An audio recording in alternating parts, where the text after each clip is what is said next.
Sangakkara, Joseph Stalin, Douglas Jardine, Robespierre, Carol Hare, Vladimir Lenin, O'Brien Kevin, guerrilla cricket.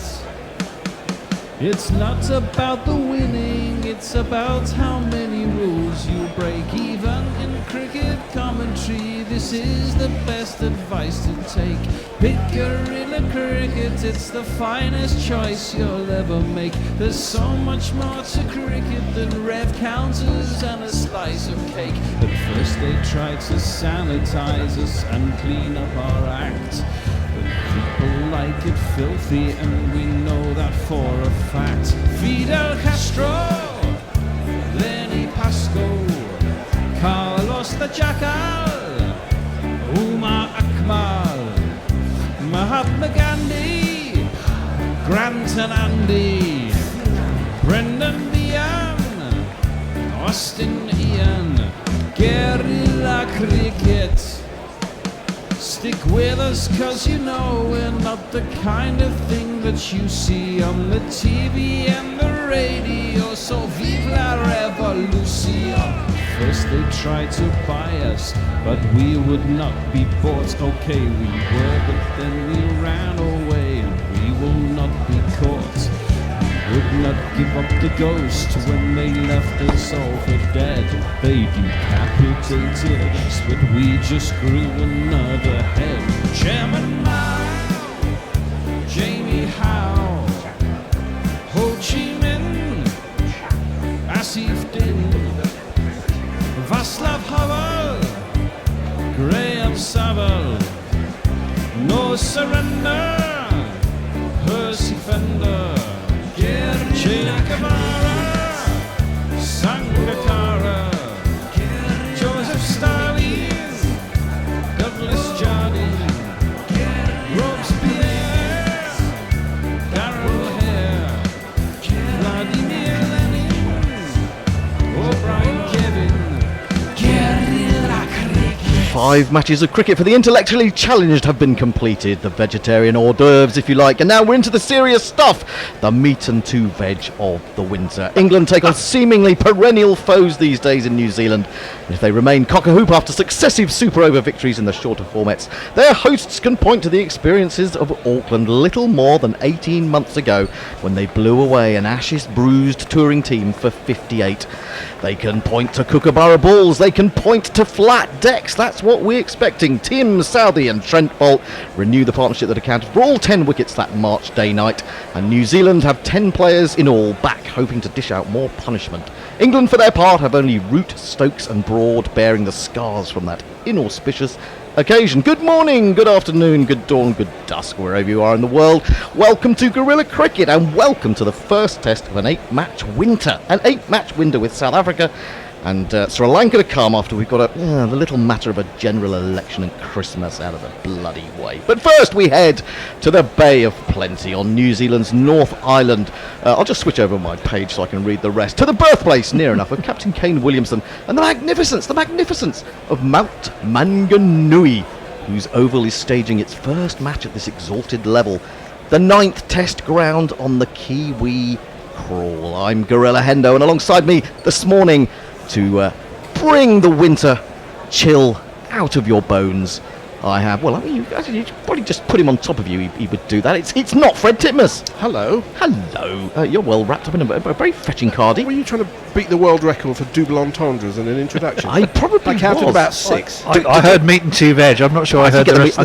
Were there any others? I didn't actually. There were plenty of them. Oh, okay. Cock-a-hoop.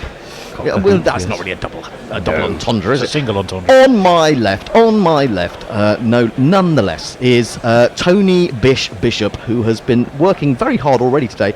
He's recorded about 18 podcasts, hasn't he? I've done one podcast in 2 parts. You must be exhausted. No wonder you're going to have to skip off at 4 o'clock for a rest. Well, it's your schedule. Yeah, sorry, I don't know how I did that. I did the rotors, and somehow I managed to allow Tony to go to his bed at 4. But of course, if you want to donate to patreon.com, as we did before, keep Tony up till 5 at least. If you will go to patreon.com. Yes. // Guerrilla If Cricket. you can keep Tony up till 5, well, it wouldn't be the first time. Well, I mean, he is. I'd be very surprised at his age, but there you go. You never know. Well, let's think about this Test match, because England haven't won in New Zealand since 2007-8, have they? And they struggled the last time they were there. But as we said in the intro, they came off a torrid time down under with those dastardly Australians. What do we think then? England go in with a new opening partnership, and if you've been watching Twitter this evening, you will know the important fact that not only did they go to Whitgift School, these two men must be the first two opening batsmen to play for England together who were born at Epsom District Hospital. That's astonishing, isn't it? It is, absolutely. Does anyone home of the know- Derby, home of Salts, home of my cricket club. home of your cricket club, and I'd be have the home of Derby at Sibley and Epsom Burns. Hospital. The Derby, yes, well, I can tell you. I mean, I know the NHS is The trolley struggling derby. to raise funds, but this is ridiculous. Maybe that's what they should do. Hold it at Epsom District Hospital, where I have had my nose and my knackers looked at on various occasions after being hit. At the same time. Not at the same time, but in cricket injury You facts. contortionist, you. I know, incredible, isn't it? Absolutely. Just as well they got them the right way round. Yeah, that would have been frightening, wouldn't it? Anyway, we have news about teams, and Tony, We do. we've got news about toss, I should say. First of Absolutely. all, England have won the toss. They have indeed. Joe Root He decided to bat. called correctly. He has no surprise really in the new era. Done what most people do under clear blue skies and what should be a truish deck, we believe. He has chosen to bat. So let's take you through the England team first. As we said, it's the Epsom duo, the Whitgift duo, though not at the same time. Rory Burns, Dom Sibley, then Joe Denley, Joe Root, captain, Ben Stokes, Ollie Pope, Joss Butler, Sam Curran gets the nod over Chris Wokes, Jofra Archer, we're looking to see how he goes, Jack Leach and Stuart Broad. For New Zealand, again pretty much as anticipated, no real surprises. Tom Latham, Jeet Raval, Kane Williamson, the captain, is back after his hip injury, Ross Taylor, Henry Nichols, the big man himself, Colin de Gondom, BJ Watling, Mitchell Santner, Tim Southey, Neil Wagner and Trent Bolt. Yeah, and it's the only change from that Auckland team that bowled England out for 58 19 months ago or so is Mitchell Santner coming in for Todd Astle. That is the only change. So it says something about the stability of this New Zealand side, Fred. Would you agree with that? Yeah, I was just trying to look how many of these names of the New Zealand names were playing in the World Cup final. Quite a lot of them, actually. Was it 7 or 8? Yeah. So these teams have seen a bit of each other. They have, Of absolutely. late. Absolutely. In various formats, or formati, which is a word I just invented. And we have the players' names on their backs in large black letters, which is a I like novelty in Test cricket. But it's not the World Test Championship, is it? It's not included in the World Test I was going Championship. to bring that This up. is what Roger McCann has What- questioned on a tweet here. What is precisely the that. point What is the of point? having a World Test Championship and then saying, actually, no, this is not part of it? I don't know. It was something to do with the pre-existing schedules. My reply to anyone who mentions the World Test Championship is I think I'm all for it. I think it's a great idea. But B, they've been playing Test matches since 1877, and they only started the Test Championship points last year. What's the other 100 and something years been for? Well, So to me, this is a there were Test only match, two teams and it's in an the important Test match. 1877 World Test Championship, I think you'll find. So they got to the final already, just those two teams. But you say pre-existing, but we've had a Future Tours programme which goes a couple of years hence. Well, did so they just we slip- know that teams are playing other teams, so why is it not part of the championship? Did they just slip these Test matches in while no one was looking? No. I think there's another double entendre. What can I do? I just can't help myself. It's absolutely crazy. Well, there's all sorts of English fans dressed up in colonial dress, which is it's a good look, but it's politically it's not a good look, I suppose. And now we're standing for the obligatory anthems. And So New Zealand, one of the more childish national anthems. is it? I find. I Yeah. can't. Do you know the It's tune? called God Defend New Zealand. God defend New Zealand. Defend. Now, of course, part of the guerrilla cricket experience is that you are able to take part by tweeting us at Guerrilla Cricket. Only if and you're I'm good. sure one or two of you have been in touch already. Would that be right, Tony? Absolutely right. Roger McCann, as I said, not in the Test Champo, so why is the need for names and numbers? Dr. Leonie Hicks says, having a sneaky little listen to Guerrilla Cricket before heading to bed. Take us to bed. At I said under the duvet. Well, Get all under of the us. duvet with us. Wow. Big bed. I certainly won't be cold. At least I have a bout of insomnia. I think at least if I have a bout of insomnia, I can listen to the cricket. You can indeed. Harry Trapp says New Zealand versus England and a match ball arrives. This is taken from the ground. Oh, So hello to you, Harry. Josh Holland just says yes. I think Yes. that's just a general exclamation of excitement. Cricket is back. Pirate Badshah, docked in Dublin. Who's docked in Dublin now? Says, evening comrades, I've got beer, I've got olives, I've got guerrilla cricket. What more could I want? Full communism, but we'll park that for another time. Okay. Yes, well, we're hoping that soon there will be communism in this country. Well, there's yet more. Yes, go for it. Silky Menon. Yep.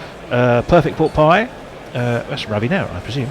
Says, hi all, it's 3:30 in the morning here and still humid and hot. I may not last long, but we'll be with you for as long as I can. We would love you to stay for as long as you can too. Linux Leah says, good evening, Guerrilla Cricket. Very inconsiderate of New Zealand to play the home tests in such an inconvenient time zone. Yes. I expect better from Kane and Co. Well, good evening to you, and we are delighted you are with us. Chris Drew says, above and beyond. Ravi. Mog says, Kia ora. People. Whatever that means. What does it well, he mean? doesn't actually say that. It's a little orange drink they used to sell in cinemas. And as much as I imagine this will jinx things, but go Black Caps, he says rather contentiously. So well done, Mog. Tim Everingham, good evening, Gorillas. Even if I'm missing the first day of the Antipodean summer over in miserable Paris, I am still very giddy with excitement. Worth missing the 9 o'clock lecture tomorrow, maybe. I definitely would say so, Tim. Make your excuse now. Without I should of course say a little bit of housekeeping, I suppose, is that you can listen to us, of course, on the website. You can listen to us on TuneIn. You can watch and listen to us on YouTube. Go to Guerrilla Cricket on YouTube and you will find us. And in fact, if you are going there for the first time, please subscribe, because the more you subscribe, the more money we get. In fact, at the moment we get very, very, very, very, very little money from that. But if there were hundreds of thousands of you doing that, we would probably get a little bit more from advertising, which would be very helpful. The GPL will be open very soon. It's open already, says the Bear. £74 is in the pot. Now, if you don't know anything about the GPL, it is actually the Guerrilla Prediction League, and what you have to do is you have to estimate in the first session, or up until the end of the first session, that is lunch, how many runs you think will be scored in the day. And each time you have a guess, you can have more than one guess if you so desire, you pay us £1, pretty much, and then that all goes into the pot with the £74 that's there already. And if you get it on the nose at the end of the day, you win. What's in the pot? We've had people win £190 before. It's incredible for such a small organisation as us to be able to give you that sort of money. So please go to the website, go to competitions and make your estimates, or leave it till, I don't know, an hour and a half from now when you've seen the way that the game is developing. And please do that. That's the Guerrilla Prediction League. Please take part. It helps us financially. It helps us to be here through the night. And well, you wouldn't want us not to be here, would you? Anyway, we're almost underway. The Kookaburra ball is in the hands of a mighty, mighty New Zealand bowler who goes by this name. How does he speak, or play the horn, or clean his teeth, or even yawn? How does he shout, how does he call? Trent Bolt's mouth is really small. And he's going to be bowling to this man. He's got the drive of a champion from Surrey. His mustache is ugly, got a shot finely. He's got 3 slips in the gully. He's bowling to Rory Burns. Left arm over the wicket. The Bear's in my way. I can't see a thing. It's a bouncer. And Burns ducks underneath it. Through to keeper BJ Watling. It goes, and there is no run. I love the fact that we waited for months for some Test cricket, and the first ball, the Bear decides to stand in front of the screen. He's completely oblivious. He's completely oblivious. And this is before he's had 18 pints of IPA. So God knows what he'll do later. It could be Tune in worrying. and find out.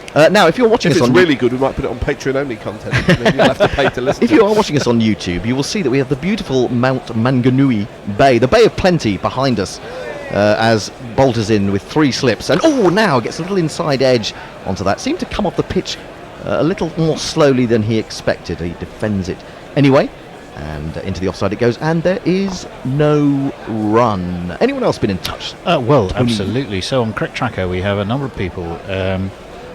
Mustansir Parvez Margesh, Kumar Chandran Mishra, Robert Stocker saying hi. Hello. MD Mojidan Islam says hello. Hello. Amar Singh Rajput says hi. Aman Feroz says hi. Fazi Khan Jadoon says hi. In comes Bolt again, and once more it doesn't seem to get great carry through the keeper as Burns plays well inside the line of that one. Comes down the wicket to have a little poke at the pitch, and the Barmy Army is in full voice at the moment, it would appear. And my apologies there to Fazee Khan Jadoon for making it sound like a Scottish name for Jadoon. But I seem to, for some reason, 100 years. I did seem to, yes. Well, it looks like the beer and the Pims is going down well in New Zealand. I'm surprised there's not a slightly bigger crowd, but maybe come Saturday there will be. It's a long way away. It is a long way away. Yeah, I did think about I saw Dutch Bird Kate's down there, and she went very late. A little bit of movement this time as he swings it from Midland leg to off stump, and Burns, playing with soft hands, edges it, but down into the ground and away to third slip. No danger. That ball, like Dutch Bird Kate, also went very late. It did go very late. Yeah. You see, if I was going that far, I don't know if you're listening, Dutch Bird, but if I was going that far, I would want to give myself at least a week to get over the jet lag. You do have slightly different sleep patterns to most human beings. 3 slips and 2 gullies now for Bolt, and he bowls. He gets an inside edge as he comes forward, but it springs off the inner part of the bat down to long leg. It'll bring the first run of this Test series 57 to go. to Rory Burns, and it means that England have a debutant to face. I think the last ball of this over. Oh, how exciting is this? Efficient batting. He made huge runs, the rumours spread by word of mouth. This guy's really talented. Dominic Sibley. 5 centuries and 5 50s in the domestic season, county championship season, Division 1. For Dominic Sibley, in all 1,324 runs. Pretty good. The only man to pass 1,000 runs in the season. Anyway, First Division. he settles in the First Division indeed. He settles down. 3 slips in the gully for the right-hander. He's got a very open stance, and he's in, bowls, and he plays it nicely, just leans on it and clips it very pleasantly through mid-wicket, and that is going to beat, I think, Jeetan Ravel after it, and into the boundary. What a way to start your Test career. Beautiful four. So he's thinking, well, this is pretty easy, isn't it? I thought you said this Trent Bolt guy was. I don't know why he's talking in a terrible New Zealand accent. You should be better at an Epsom accent. Yeah, what is an Epsom? Depends what time of year. In June, it's sort of. Indeed, so at the end of the first over, England 5 without loss. Any tweets? Yes, I will just finish off those who have joined us on Crick Checker. Talk about Sankit double Pali entendres. and Haris Saeed are all saying hi, as is Shefali Quresh. So hello to all of you. Anna Forsyth says, Gorilla Cricket, good afternoon. It's gorgeous sunshine in Vancouver. It's not good afternoon and Test here. cricket. It's not good afternoon. Gorgeous. It's all gorgeous. Grits and grats. Great to have Test cricket back on Gorilla. And just tuning in, it's my dream trio team. Oh, result. How kind. It's Grits and Grats. You might have said that to any trio that was on. Anyway, it's going to be Tim Southey, another. It's not part even my of this dream trio, and I'm on it. wonderful new ball pairing. It's Tim Southey, 251 wickets in Test cricket. We'll jiggle him up after this ball. He's going to be bowling to Rory Burns, right arm over the wicket, 3 slips and just the 1 gully. It comes into him, but quite gently, and he has plenty of time to adjust and push it up to mid-on, and there is no run. Chris Drew. What's cooking? What's up, John? Are you looking for birds? Funny bunting. Duck is gonna hunting. Tim Southey. Old school jingle there. Yeah, we got another Tim Southey one. What's the other Tim? Oh, it's when he gets on a plane. Is it something about him getting on a plane? Going down to Rio by Mike Naismith. Yeah, could be it. Here is Southey again into Burns, and this one starts on middle. Oh, they're going to take a rather risky single, and Dominic Sibley, who's only faced 1 ball, which he's hit for 4, has to dive in. The first run that he takes, more or less, he has to throw himself into the crease, because that was a little bit. Well, he hit it straight to the man at mid-wicket. And just set ran. off. He's thinking, He's thinking, no, he left Surrey. He left Surrey in the lurch, went to Warwickshire in 2017. I'm not going to be responsible for him taking my Test place. So he tried to run him out, But basically. it was not like a Kevin Peterson one to get off the mark, because he's already got off the mark in the last over. This is true. Just a bit odd. It was just a sort of rush of blood, as they say, rush of blood.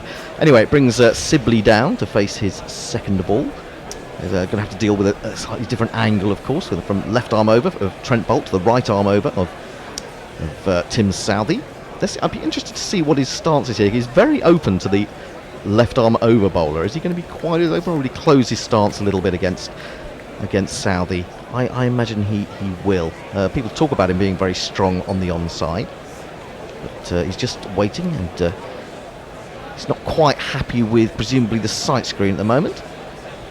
He's got as I say, 3 slips in the gully, mid-wicket, mid-on, mid-off, extra cover, man down at long leg. Now he's still quite open, and he's forward to a ball that starts wide, goes wider, and is left alone. 6 for no wicket. England in the second over of the morning. Kumar Dharmasena is one of the umpires. The other umpire is, I think it's Bruce Oxenford, isn't it? And Has he got the Oxen Shield? he hasn't got the Oxen Shield. Where It is is the him. Oxen Shield? Is he? I don't know. Is he sort of improved his reflexes or something? He's done without the down the Oxen back Shield. of his trousers when he's at square Southey, and again to Sibley. Oh, this is way too wide, and he doesn't have to bother with that at all. In fact, one day wise, that would definitely have been a wide. Any more tweets? Yes, indeed, a number. They're piling in. Good. Chris Drew, every evening, everyone. Red Bull Cricket, plug me in. Jonathan Shawland Red Bull cricket. says, cricket. these were the neckties being handed out by a telecom firm on the way to Eden Park with the last T20. I'm not sure what point they were trying to make, but it turned out strangely Something to do prophetic. with the tie. It was indeed. It was a tie. It was is what they said, and of course it was. You lost, face it. Super over, wasn't it? In Super comes over. Southey again outside the off stump, little bit shorter of length, and Sibley gets well in behind it, pushes it back up the pitch, and there is no run. England and New Zealand, I think, historically get on pretty well, don't they? I mean, a lot of New Zealand players used to play in England a lot, so they were probably friendly with the England players. It's less so now, but they seem to get on reasonably well. I'm trying to think of other teams that get on perhaps as well as those two. India and Pakistan? They don't play each probably other not. enough to get on, do they? Sibley waits again. Final ball of the over from Southey. The slips go down. He's in, and this is Fuller. But again, a little bit wide, and Sibley has plenty of time to look at that. Only 132 Ks, and it's the end of the over. Just a single from it, a risky one, and England are 6 for no wicket. More from Tony. Absolutely. Sinor brain damage, says, morning Gorilla Cricket. I'm going to listen to you all day and do zero work. Wonderful. Well done you, Dr. S.P. Cooper. What ho? Checking in from Michigan's thumb. Snow melting, 5 p.m, dust settling in. Perfect evening for cricket. Jay Grover, hello Jay. Evening all Q patronising Sky commentators about the Kiwis. I'll stick with you, lovely jubblies. Well, Of course thank you you for will. that. We can be just as patronising. Diana Patterson, hello Diana. Says, Test cricket, hooray, in great big hooray letters. Great big array letters, absolutely right. I love Test cricket. Trent Bolt will start his second over. He's going to be bowling to the left-handed Rory Burns, captain of Surrey. And he's in, bowls, a little bit of movement, perhaps off the pitch this time, but left alone, well judged by Rory Burns. Through to the keeper it goes. Comrade Bernsky says, welcome back Gorillas. Thank you very much, Comrade Bernsky. We're delighted to be back. Philip Chapman says, Burns was at Freemason School in Ashtead and Sibley is from Ashtead. Well, you see, Ashtead and Epsom, I mean, you know, I spend a lot of time in Epsom Close and Ashtead. neighbours. And they're very close indeed, and you just go Like up Epsom and Ewell. the road up from Epsom to Ashtead, and yeah, we used to play City of London Freemans at cricket ourselves. Where when are I was these at school. places? You don't know, you're a North Londoner. Outside the off stump, again, left alone by Burns. I'm from London, You're from the northern part of London, the northwestern part of London, the are you proper not? part of London. Well, London. Arguable. You probably haven't actually ever seen the countryside, have you? You not. I mean, you know, when you get out to What are Epsom, you it's all very talking about? leafy. It's very leafy. Very Well, leafy. it smells of cow pats. That's what it is. isn't it? Why does it smell of cow patch? Pasture. That'd be the and cows. Greenery. That'll be the cows. I haven't seen many cows around Epsom when I've been there. In comes Bolt again, past the umpire, back of a length, and rising this time, so that BJ Watling behind the stumps has to thrust his gloves upwards to take the ball, and there is no run. Now, we're talking about Kookaburra balls, weren't we? Our experience of the Kookaburra balls is that although it may swing, it won't swing for long. That's true, although we do tend to see it most of the time in Australia, where the pitches take a much heavier toll on the ball than they do, and the outfields, than they do in New Zealand. Although it seems very bright and clear today, there's not much cloud overhead. Bolt in again, and this is nicely met by Burns coming forward, clipping to mid-on, You and say there is no nicely run. met, but he did sort of plant his front leg there. Yeah, I and then thought play he around looked a it. little bit I think sort he of does squared that, up though. there. I think he wooden. does do that, though. But what I meant was that he timed the ball nicely. Yes, it did hit the bat. It did hit the ball bat quite nicely, come off the middle. And he hit it straight to fielder, and this time he didn't run, so he's learning as the day goes on. He's gradually picking up the way to play this game. And There was an old baseball player who gave the secret of his batting as hit it where they ain't. Good idea. Bolt, and again a fuller ball, and he's met that one very well indeed. He just steps into it, keeps the bat straight, and that's running up towards long on. I don't think the fielder is going to make it. It's poor old Jeetan Raval, who's already had a couple of runs this morning, and it is 4.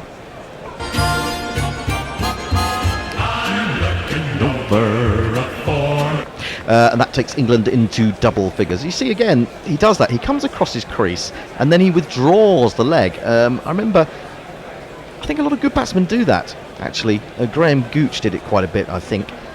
And it's because you adapt to the ball. There is a sort of trigger movement, but then you adapt. And that was very nicely played. Burns has something you rarely see in the modern game. Very silly moustache. I'll tell you after this ball. Bolt in again. Ooh, clipped away this time, and tumbling figure at mid-wicket. Fails to lay hands on that, and 2 men are after it, but they're not going to get there. It's gone all the way. Successive boundaries for Rory Burns. And not only do England go into double figures, but now Rory Burns has gone into double figures. He's now on 10. Yeah, he has a black rubber handle on his bat. I Oh don't my think I've God. seen a black handle on the bat for about 15 years. That's a bit retro, isn't it? Yeah, they're all in every colour of the rainbow and many more besides, but you don't see black ones, do you? You don't Very really. true. Duchess of Arthurshire. Beg your pardon, I'll start that again. Duchess of Arthurshire says, "Evening, folks. Is Root out yet?" No, he's not. No. Although I did say, of course, if Root manages to convert his 50 into 100, it should be. We should check with a Conservative Central Office to see whether that's going to be allowed. Can I ask you a question? You can, I suppose. What is Denley doing there? He's Really? batting at 3. I mean, Nothing yet. Hopefully nothing for a while. Southey into Sibley. Ball dies a little bit. It's too wide at the moment. Just feel as if New Zealand bowling within themselves. Well, I have a question for our New Zealand listeners. All my research about the Bay Oval here hasn't revealed if there are names for each end. And even it said, on Wikipedia, there's no write-up on it in Cricinfo. Wikipedia just said not applicable for the name ends. Oh, that's not really very Which I thought helpful. very is it? strange. Goes wide on the crease this time, trying to angle it in, then take it away. Doesn't really do very much. Sibley watches it go past. I heard Sibley talking about the fact that he was going to play as he played in county cricket, which was just to see off the new ball. Talk about retro. That's retro. Seeing off the new ball. What on earth? Go hard, go hard. Go hard at that ball. We want to be 220 for 9 before lunch. That would be fun, wouldn't it? That's the old way. That is the old. This is not the new approach, which is in fact the old approach. In comes Southey again. Sibley goes right across his crease there, but again meets it with the full face of the bat. Times a defensive shot quite nicely up to mid-on. There is no run. Lennox Lear says, it's 11 p.m. here, and I think I'll listen until the first instance of the Denley jingle. I fully expect to be in bed and fast asleep by midnight. No, it's not allowed. For goodness sake, if you expect us to do this, you have to stay up with us. It's, if you're in the Western Hemisphere, or the Northern Hemisphere, should I say, and where are we? Which Northwestern Hemisphere. Which hemisphere are we in? Hemisphere. I can't remember. In comes Southey bowls. That's a much better ball. It started on the line of Midland leg, just straightened in the air a little bit. He defends it towards mid-wicket. Well, he simply started like a train with 4 off his first ball, but he's had 8 dot balls. I mean, what kind of That's the ticket. performance is Grind this? it out, lad. Well, he obviously realised, I can't do this. I can't hit a 4 off every ball. I've just got to settle I down. remember David Gower hitting a 4 off his first ball in Test cricket. You do. Off Learcat Alley, possibly? We've been in touch with David Gower today, haven't we? Well, sort of. In a way. But we've been trying to pester him. Yeah, on Twitter. well, someone's been offering me up to wash his car. I don't Yes. quite understand that. I think they thought watch his cat, wash his car. They got a bit confused. Yeah, I suppose so. Short ball, down the arse, as Ian O'Brien would say, if he was here. And maybe he's listening. If he is, tweet in Ian. Was it Come and see us. autocorrect, cat for car? Is that No, I don't. Well, you see, I don't actually wash cats. I sit watch for his cats. cat, Oh, watch his cat. Watch his cat. Yeah. Watch his you car or decide- watch his cat? It's Yeah. like autocorrect. The autocorrect changed it to wash his car. So Good point. Well, he was saying something along the lines that his car had gone through a garage auto wash, and had been damaged to the tune of £200. In comes Southey. bowls. Full, very full, inviting the drive. But Gentle half volley. Sibley doesn't oblige and allows it to go through the keeper. It's the end of the over. I think it was a maiden. Was it not? The inventor of autocorrect died recently, of course. Yeah, go on. May he rust in piss. Yes, I'm sure we've had that before. I think we have. Evil Scooter says, evening all. Hello. Has the time difference sapped you of your will to live yet? No, Not yet. We're quite perky. Well, we're actually. perky now, but it's easy to be perky in the first hour because it's so Well, exciting. yeah. But it's The when you crucial first hour. Yeah, the crucial first hour. We're crucially perky. Mog says, I'm sure you'll be reassured to know that I shan't be abandoning you for the Australia versus Pakistan game whenever that starts. Good. That's Fuck that apparently circus. there's some game going on at. That starts in The an hour Gabba. and 40 minutes. Yeah, and then I think Friday morning we've got India versus Bangladesh. Again, Yeah. already. Probably the least interesting of the three. Yeah, it's a shame, isn't it? Because simultaneous they're missing Shakib Al Hassan, and they didn't do very well in the first test. In comes Bolt to start his third over and swings the ball away from the left-handed Rory Burns. But Rory Burns watches it closely and allows it to pass through the keeper. There is no run. Yes, David Gower. David Gower, if you would like to come in, of course you're very welcome. I know you think that we just want you for your wine, but it's not true. We want you for your fine vowels, Your dulcet tones. your dulcet tones. And I am prepared, although not to wash your car, because I'll probably cause more damage than the auto wash did. I am prepared to watch your cats if you've got any. In comes Bolt, and across comes Sibley to a fullish delivery, just a little bit of swing, hint of swing really, defends up to mid-on, there is no run. More tweets. Yes, indeed. Loads. Loads of tweets. Neo Zoo says, Neo Shu, Olive's aren't so good at soaking up beer. I suggest getting some breadsticks. Olives. You can also do Groucho Marx impressions with them. Yes, you can. I can see that. Nick Martin says, evening all. Good evening to you, Nick.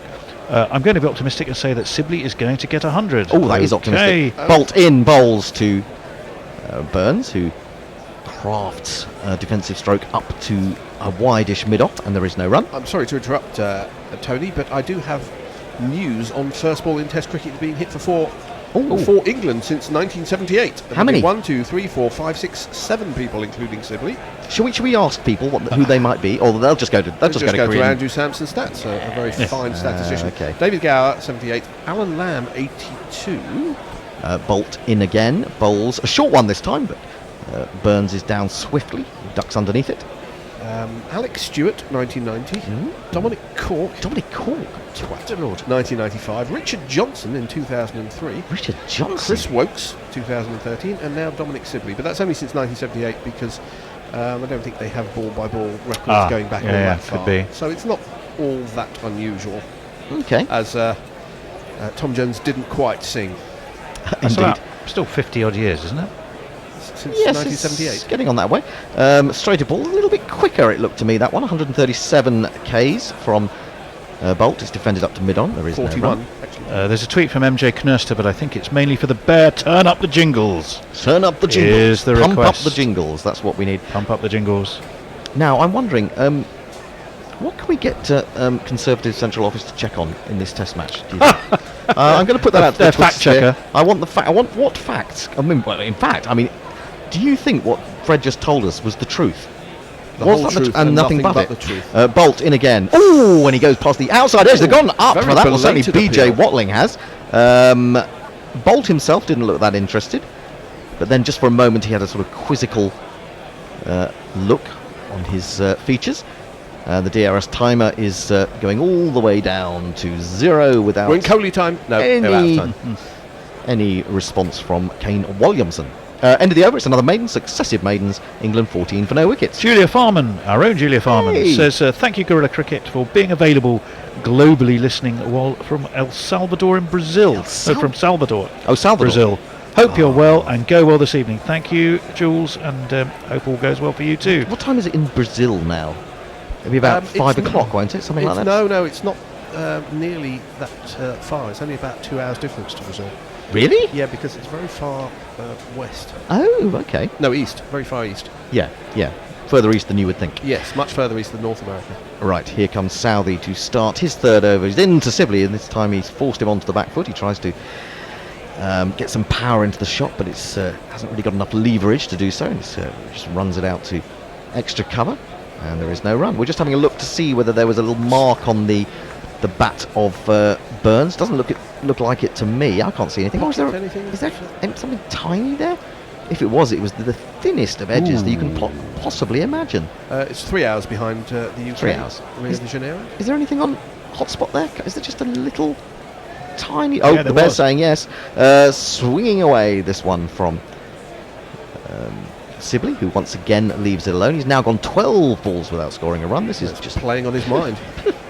Well, that means Burns has had a life. There has been a bit of movement, hasn't there? I mean, there's been substantial movement, I think. Well, there's been movement, but I don't feel as if... Well, it looks to me now as if Bolt... we're looking at that repeat of that previous delivery that he thought there might have been an edge to.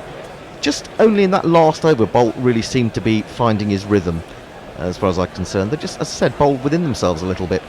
Sibley onto the back foot outside the off stump, just drops it down in front of him. And the man from mid-wicket scoots in to do the fielding. They're not playing Ferguson, who has much more pace about him than these two. Well, you've got Wagner, haven't you? And he's the enforcer, isn't he? He's the short ball bowler these days. Well, he just peppers it in short. I don't know, in these modern regulations, where you're only allowed to bowl sort of one or two short balls per over, how he gets away with it. Yeah, He I'm seems to not bowl quite 6. sure. I'm not quite sure about that either. It does seem odd, doesn't it? I was going to make a point actually before we started about Wagner coming in not coming in for Ferguson. Ferguson not being selected in the end, outside the off stump, left alone again by Sibley. I mean, Lockie Ferguson is not young. He's 28 now, and he must be kind of coming to his peak. He's got 153, I think it is, first class wickets, 151, 153. And if you're going to let him loose, you've got to let him loose now, haven't you? Well, you do have to pick your best team, regardless of the meta considerations of his age and his career. I mean, they have to go in with the best 11 players they think are going to win this test match. Well, the fact that they brought him in for the first time suggests that they think he's very close. Southey bowls, again, a little bit of a gentle away swing. He's bowled it from quite wide on the crease, but Sibley just drops forward and defends comfortably up to mid-off. But then you get to the morning of the test match and you have a look at the pitch and you look at the ground conditions and you check the weather forecast and you pick your team accordingly. So, yes, he's obviously in the frame. Well, yeah, certainly, they're around about the test match. We're still looking at that delivery from Bolt. There was the thinnest of white marks on hotspot. Yeah. Which was almost invisible. Now, this time, Sibley drives, or it's a checked drive really, as he reaches that one and pushes it up to mid-off rather. That's the end of the over. It's that third maiden in a row. England have gone into their shells. They are 14 without loss. Ravi Nair says the on-screen graphics are for once quite clear and easy to read, or maybe it's my new larger telly, but can be disconcerting. For a while I thought Burns had breathing difficulties because it said 0-2 against his name. Then I realised it was 0 in 2 balls. Andy and Brum says Sibley's strike rate is 400 at the moment. I don't think it is now. Yeah. This was a while ago. 25 Linux now. Lear says not Under Fred 25. was already patronising about the New Zealand anthem. Indeed. PJ Mead says, evening gorillas. It's not very good. A few years ago I saw Dom Sibley on debut in the Oval at the Oval against Yorkshire. He made a double ton. By the way, great to see Test cricket and listen with you, PJ Mead. It's great to have you with us. It is indeed great to have Test cricket back. And as I say, we've got 3 tests. That's the other thing about Test cricket. Do they get Like together buses. and annoy people? Do this to annoy people? I'll come back to that point as Bolt starts a new over. Foolish ball. Pushed up to a wide mid-off, which is Kane Williamson. There is no run. Do they do this to annoy people? I mean, if you've got 3 test matches, us lovers of test cricket want to watch it all. So why do they all start on the same day? Well, because they try and go them over weekends for crowd purposes, so they do tend But to can they start start- on Thursdays and Fridays. I suppose so. I mean, I quite like to see the Australian-Pakistan game, especially because they've got the new 16-year-old, allegedly. A new 16-year-old. The new 16-year-old. He's not that new because he's been around for 16 years, but 16-year-old opening bowler, which is going to be fun. I should really ask an expert in biomechanics. If you have a 16-year-old opening bowler, quick bowler, is it wise to let him loose in Test cricket at 16? Bolt in, bowls again, a little bit of movement, and crabbily BJ Watling steps across to his left to take behind the wicket. Yeah, So but if he's in going to club get banned cricket- for life by his 18, you might as well get a couple of years out of him first. In club cricket, you're protected on until you're 18, and you can only bowl so many number of overs, and then you have to have so much of a gap before you're allowed to bowl a second spell. So You've got to wear Certainly a in the helmet while you're UK, bowling. club cricket rules are quite protective of young bodies, as it were. 3 slips in a gully, and again too wide, left alone by Burns. That's the quickest ball I think Bolt's bowled today at 138 kilometres per hour. Angela Gillam says, Balti and I salute you, Ravi. Mayank says, Guerrilla Cricket, good to hear you guys are on again. 5 p.m. over here, off work and getting my car brakes replaced while listening in. Yeah, well- Can't wait for this test to get juicy. Why don't we move to New York and broadcasting there? It's a great time of the day for a test match. Has been sort of mooted, but I don't think we can afford Manhattan property prices. Bolt in to Iowa. again, bowls to Burns, who gets behind this one and defends it straight back to the bowler. There is no run. You England go to haven't Wyoming, you buy half the state for a couple of quid. Yeah, but then we've got to worry about tornadoes then, haven't you? Wyoming? Is Wyoming No, not in it's the, not Wyoming. Is that not why? Is that? I mean, yeah, that shows my geography. My US geography is not brilliant. Oklahoma is a tornado Tornado capital. Alley. Tornado Alley. Tornado Alley, who's not playing for was gonna Pakistan say, later today. Useful off-spin bowler. In comes Bolt, full and driven, but not really timed. Half stopped by Bolt, and there is no run. So England have now gone 23 balls without scoring a run. Burns has 10. Sibley has 4. What was it John Buchanan used to say? The batsman faces 15 balls without scoring. Something happens. He starts to get twitchy. Oh no. Well, I think it was Sibley's John faced Buchanan. 16. Burns has probably now faced 12, I would think, or 11. In he comes again, bowls and beats him with a beauty outside the off-stump. Bolt definitely didn't find an edge of thin variety or else, but he's a moral victory for him, and it is indeed a 4th maiden in a row, 14 for no wicket. We're going to have a changeover very soon, probably at the end of next over. Okay. We're on half an hour Half an hour shifts, to are we not? We are indeed. Knackle will be coming in to take over on ball by ball, and I can't tell you who else is coming in. I think it's going to be Jason and Tim are going to be in next, but we shall see. It'll be exciting for us as it is for you. Chris Acquire says, England 5 for none, time for bed, can't get any better than this. No! Mog says, broken record time, I sent an all-new Saudi jingle in not that long ago. Yeah, but we like the old ones. No, I But, want the new one. I want a new one. well, I'm getting tired of some of these old Someone ones. may have edited the jingle cart, we will get onto that for you, Mog. Well, don't at some worry. point.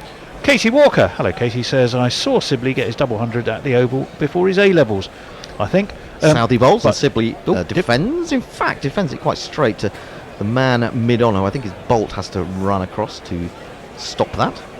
But everyone gets so excited, says Katie, about a promising debutant that might be apocryphal. Hi folks, Guerrilla Cricket, isn't it fab to have Test cricket again? Yes, Katie, it is. Oh, it's a wonderful thing. It's a wonderful thing. There's a man wearing his stupid colonial hat and jacket. He's got a Tottenham t-shirt on underneath, hasn't hasn't he? Uniform.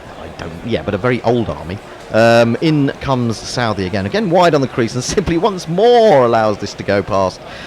He's a very patient man. He got off the mark with a 4, and he hasn't scored for 18 balls. 14 for no wicket. Michael Caine in Zulu look, wasn't it? Yes, it is, isn't it? Mog Yeah. says, no oxen shield tells me the umpires don't think the English can hit the balls hard enough to need protection. Oh, fair point. Spinner Grace says, hello all, listening to you from work. Welcome to the upside down life. Well, we're delighted to be there. Well, I think by 5 o'clock we will feel as if we've been hung from a ceiling. Probably. But we're all right at the moment. As Sibley settles down, waits for Saudi again in beautiful sunshine. It's a short ball, which again he just leans forward and allows it to pass over the small of his back, and through the keeper it goes. Derek Willis says, welcome back. Switching from impeachment hearings to cricket was an easy call for me. James Humberston says, morning Guerrilla Cricket from a smoky Sydney. Great to hear you commentating on proper cricket again. Smoky Sydney. Oh, it is a smoky yeah, Sydney, 'cause of isn't the it? Well, I don't fires. really need to ask Messi Jez about the fire risk, as I normally do, because it's been terrible out there, hasn't it? And also in California, really not been good if you're in those sort of areas. In comes Saudi again, bowls to Sibley. Sibley pushes. He's looking for a single. There's a diving man at mid-on, prevents that. And so England remain on 14 for no wicket. Is this going to be, what, the 4th maiden in a row? 5th maiden in You a row? booked it. It is. You know, don't say it after 4 balls of the 2 over. balls to go. It's just England have, I think they surprised themselves with getting off to such a good start. They thought, hang on, we can't do this. This is Test cricket. We've got to knuckle down. Speaking of which, talking of knuckles, it's arrived. And he's wearing a very smart haircut by the looks of things. Down the leg side, grasped at the second attempt really by Watling. And there is no run. Anna Forsyth says, I can't get hold of TMS, so I'm just going to be taking pleasure in the fact that Steve Spin is talking and people are listening. The natural order of things, and listen to the always phenomenal at Gorilla Cricket. Well, we'll do our best. Excellent. Mark Like Zip it. says, evening all, Wee Willie Keeler was the sage who said hit it where they ain't. Big star in the 1890s. Not Jim Reed says, morning Gorillas from a hot, people windy... who are supposed to be relieving us, who are supposed to be here in one ball, so We'll get ready to... now, we're going to get runs again. Played very much like his first ball. Same through result. mid-wicket, and it is the same result. It goes to the boundary for no 4. maiden. No maiden. England, at the end of the over, the 8th, are 18 for no wickets. It's been too many overs on a little couch, oh, just like an old biddy. They need to stretch and slouch. It's been a few overs coming, but to the sofa, change gon' come. Oh yes it is. That lovely mid-wicket push by Dominic Sibley, breaking a run of 4.5 overs in a row without a run being scored. England 18 for no loss, having won the toss and elected to bat the first Test match at Maunganui, the first Test match for Dominic Sibley, the first Test match of the new England era. Trent Bolt in bowling full and squaring up Rory Burns a little bit as he tries to drive to mid-on, squirts off the outside part of the bat to gully. There is no run. I am Knuckle Mpande, taking you through the next half an hour of Gorilla Cricket's coverage of England's tour of New Zealand, day one of the first Test. As I say, England 18 for no loss, having won the toss and elected to bat. I'm joined by Tim Part to my right, playing your jingles. Hello. And Jason Hiscox to my left, reading your tweets and Facebook Live and YouTube messages. When I can. Good evening, morning, whatever. 3 steps on the gully as Bolt comes in, a short ball which Burns ducks under, taken well above his head by BJ Watling.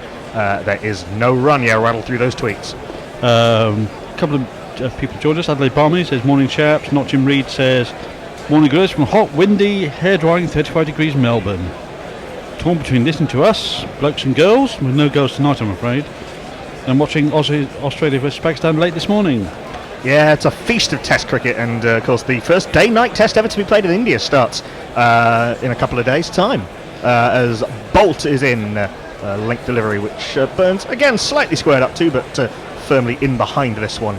Back to the bowler it goes. There is no run. We've got confirmation of the ends. Tony was looking at this. They've only been to play once and not listening, and I don't know, says Jonathan Shortland, but someone, Tomo, says, Tomo Pollitt, there's a play centre behind the pavilion end, so let's call that the play centre end, and call the other end the Central Diesel Services end. These seem rather unofficial, but we'll go with it. 3 steps on the gully, point mid-off, mid-on, mid-wicket, and a man back on the hook as Bolt is in, back of the length outside off stump. Nicely played by Dom Sibley, rides the bounce and just runs this into the offside. Henry Nichols has to chase this back from point, fetches it halfway to the boundary. They come through for a single, so Rory Burns gets his first run for a little while. England 19 for no loss. Silvery Beams has joined us this evening, gents. Great to have you back. Trying to get the optimum balance of red wine and keeping up as late as possible. It's a tricky one to strike. Peter Jones at P the J says, anyone see a hot spot there? It's a tiny little. There was the tiniest little. So this is the edge that wasn't from Rory Burns a few overs ago off Trent Bolt. No one really went up for it apart from the wicketkeeper briefly. There was the tiniest little sort of dot of white on the outside edge of Rory Burns' bat, but it was hard to tell really whether that was ball on bat or just a little bit of air pressure. There was no obvious deviation. We've not seen yet an ultra edge. No, I'm wondering why that's the case. Josh Holland says, hoping for a tie so that England and New Zealand have managed to tie all three formats. As Bolt bowls a rather poor delivery wide across the off stump of, rather across the bowels rather, of Dom Sibley, who leaves well alone, taken down by the ankles in front of first slip by BJ Watling. There is no run. Dominic Sibley, England's new Test opener, into the team after a phenomenal 2019 season for a less than phenomenal Warwickshire. When was the last tied Test? The last tie Test was in 87. India, 87, India and Australia. Dean Jones. Chennai, there's only been 2. as bolters in last ball of the over, back of a length, and Sibley plays this from the crease at the top of the bounce. 2 point it goes. There is no run. Sibley on 8 off 25, Burns on 11 off 29. England after 9 overs, 19 for no loss. Jeff Perkins says, but it starts on the lunch break when they abandon you to Mog. Top Mark says, as communism was mentioned this morning, Live Cricket Dot is doing its bit to give our game back to the people, away from the stinking capitalists monetising our game. I would like to discuss causing people to walk less. It costs a person too much money. I think that's talking about test match. I didn't understand any of that, but thank you very much anyway. Well, it is 11 minutes ago, so the context has been and gone out the window. Keep them rolling. Don't want to get behind on our social medias. John Howell says Eastern Time Zone in the USA is perfect for the series. Glad to hear it. New Business Sack, Cave Llewellyn says, good afternoon chaps, convenient time cricket at last. Condensed milk sandwiches for everyone. Are you in the 50s? Tim Southey's in right arm over the wicket to the left-handed. Rory Burns full outside off stump. Burns just checks a drive straight to Mitchell Santner at cover, and there is no run. And PJ Mead says, it's the new 16-year-old Pakistan fast bowler that we've watched in the green room allowed more than 5 over spells. Yeah, club cricket rules don't apply. No, you get a NOC from your governing body, I believe.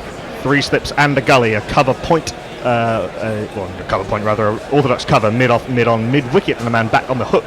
That's angling across Rory Burns, tempting him for a brief half second to play a little fence at that, but he withdraws the bat from the line of the ball. Through to the keeper it goes. There is no run. Rory Burns' Movember effort is coming on nicely. A lovely sort of thick moustache, like a sort of 1940s movie henchman. Is it definitely a Movember one? Was he clean shaven before? I don't know. He had a bit of a lip caterpillar before. But it's looking. You can almost point. This is somewhat more bushy. You can almost twirl the end of that thing that Rory Burns has got going, as Tim Southey is in short ball, rather telegraphed, and Burns ducks under it, taken above his head by BJ Watling.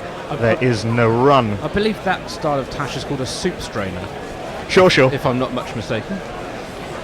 They did used to make paraphernalia for people who had moustaches, where that you would put a little cup over your soup or your something, so that as it literally to strain it, so that it would go into the mouth without interfering with the moustache, or vice versa.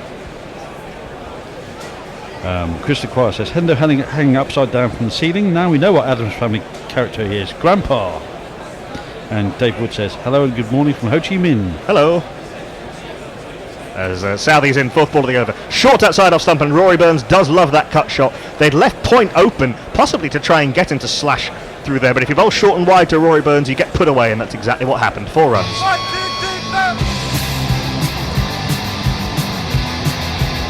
It was a feature of the Ashes that every time one of Australia's bowlers went short and wide to Rory Burns, he would cut very much on the up, not trying to keep it down, and to be fair, with no one at point, he didn't really have to on that occasion, but he's perfectly happy to go over the field. Poor ball got what it deserved. Absolutely. Right out of the middle of the bat. Long line of left-handed England openers who are very proficient at that shot. Andrew Strauss and Alistair Cook immediately spring to mind. No change to the field, still the 3 slips as Saudi comes in. Better delivery, tighter to off stump, and a little bit fuller. Left alone by Burns. Through to the keeper, there is no run. Some shout outs to people on YouTube. Jan Bran, Dev Preston says evening all. Robert Miller says good evening from the USA. Incy Play says whereabouts you guys from? We're broadcasting from southeast London. Yes, Gorilla Towers, wherever that is. And Incy Plays slightly out of the wrong format, I think. Says what's your guys' opinions on Matty Parkinson and Saj Mahmood not playing? Saqib Mahmood. I don't think it was ever likely they'd play in a test match unless there was an injury. This is full and wide across Rory Burns, who walks across to off stump, then lets it go through to the keeper. There is no run. 4 runs off the over. Burns on 15. Sibley on 8. England 23 for no loss after 10. And to finish that off, Prakash Jadhav says good morning everyone from India. Hello. Hello. Excited about the day-night test? I know I am. It's a long overdue Well, not so long overdue is quite the right word, but yeah, it's exciting. A day-night test at Eden Gardens should be a lot of fun. Is that so they can get even more Indians to go and watch it? Well, yeah, maybe. Could see some sellouts at Eden Gardens, all 68,000 of them. But yeah, a brave new world for Indian Test cricket. Don't they pack in more than the capacity though? Oh, they used to, for sure. Like, you used to get 90-odd thousand at Eden Gardens before people realised that probably wasn't a good idea. No. Hanging off the rafters. Yeah, very. Before it went. It's like all those football attendance records from before Stadia went all-seater. Yeah. 130,000 in the Maunganui, yet one more person in the stadium falls down. No change in the bowling as yet. Trent Boult is going to continue, none for 14 off his 5 to Dom Sibley. He's got 3 slips and a gully, a cover, a mid-off, a mid-on, a mid-wicket, and a man back at long leg. Standard field, or glorious blue skies at Mount Maunganui as Boult is in, making Sibley play. He walks across his stumps and plays this from off stump into the leg side. Mid-wicket misses it, mid-on doesn't. There is no run. The camera pans to Neil Wagner, who we may well see in short order, wagging them down. And he's perfected Neil Wagner. Our previous commentary team were talking about how he doesn't get called for no balls and wides all the time because he can only bowl obviously 2 short balls and over. But he's the master of the sort of ribcage high, armpit high bouncer. As Boult is in back of the length. Nicely played by the tall Dom Sibley. Rides the bounce well and plays it into the onside. Henry Nichols comes in from mid-wicket to field and there is no run. Adelaide Barmy says, it's very smoky in Adelaide too, Gorilla Cricket. Shithouse conditions. Big shout out to all the firefighters. Yeah, horrible scenes across Australia. Yeah, thoughts to everybody affected. And Smatty says, my old TV finally died. I have a new TV. It does fancy YouTube things. It's a bit unnerving seeing you all in high def. Thankfully I'm marking essays to just listening. 4 on the pads of Dom Sibley. A little bit of swing in back into the right-hander from Trent Boult. Played nicely to mid-wicket, straight to mid-wicket though, so there is no run. Colin de Grandhomme is also warming up. New Zealand going in with the 3 seamers that we just talked about, Boult, Southey and Wagner. The accurate medium pace of Colin de Grandhomme and the wily left-arm spin of Mitchell Santner. No debut as yet for the fast and exciting Lockie Ferguson. Released to play domestic cricket yesterday. That remains to be seen whether we see him for the second test at Seddon Park in Hamilton. Square leg's now gone back onto the boundary, so short balls are coming. No, the bluff is bowled by Trent Boult. Sibley doesn't fall for it. Full and wide outside off stump. Sibley leaves through to the keeper. There is no run. And we have a new listener, Andrew Hamilton, at Hamilton3454. Says, listening for the first time, started by hating the 100, discovered other people who felt the same, like an ultra from Surrey and a milk carton millionaire from Exeter. Typical Twitter journey. A milk carton millionaire. And Grockle, at Somerset Grockle, talking to Annie Chave and us, says, it's 5 in the afternoon here, work over, pubs open. Short ball from Trent Boult, so it did come a little bit later, but a 1 ball later than the field change might have suggested, but it was a poor short ball, well outside off stump. Sibley ducks and leaves alone through to the keeper. There is no run. Grockle is a good southwestern word. Yes, it's actually not actually proper Cornish. Is that what it means? The proper Cornish word for foreigner is emmet. Okay, so which means ant. Oh, okay. It's very parochial of you. Last ball of the over from Trent Boult. Oh, a little fiddle from Dom Sibley. Much better delivery from Trent Boult. He'd been swinging them back into the right-hander, but that one just went across Sibley, and he had a little flirt at it, missed the outside edge. Through to Watling goes. There is no run. A maiden from Trent Boult. England 23 for no loss. Yeah, it's a slightly pejorative and slightly derogatory term. So, but Grockle means much the same thing. It does mean much the same thing. Not from round here. Yeah. Any more on the social media, on the Facebook, on the YouTube, on the Twitter? Can I get to Cricket Tracker now? Said Samsul, Saki, Sabi, Iqbal Mawat, and they've just got off the top. So all those people who have come before, welcome. Yeah, welcome all, wherever you are, wherever you are listening from around the world. To Guerrilla Cricket's coverage of England's tour of New Zealand. Which we're very excited about. England and New Zealand do play each other a lot, but they too tend to be high quality games of cricket. We do have that change of bowling. It is a man not averse to a moustache himself, although not wearing one currently, from whichever end it is, this man purveying his dibble. Turn to look but I was gone. I cannot see my own reflection now. A little bit of movement off the seam from Colin de Grandhomme. I have become Colin de Grandhomme. Full, and as I say, taking a little bit of away movement across the left hand off the seam, squirts off the outside part of the bat of Rory Burns. To point it goes, there is no run. In comes de Grandhomme, fuller and wider outside off stump. Burns is not tempted to do anything with it. Through to the keeper it goes, there is no run. We have answers to the end names. They're called the Mount End and the City End. Thank you. If we can spot a mountain, then we're in business. There is a small mound at one end, a hillock.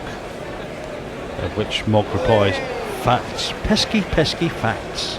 I presume it's this one here. In comes Colin de Grandhomme. A little bit of swing, and again Rory Burns squared up, trying to play that through mid-on, but far too early on the stroke, and the leading edge goes all along the ground to point.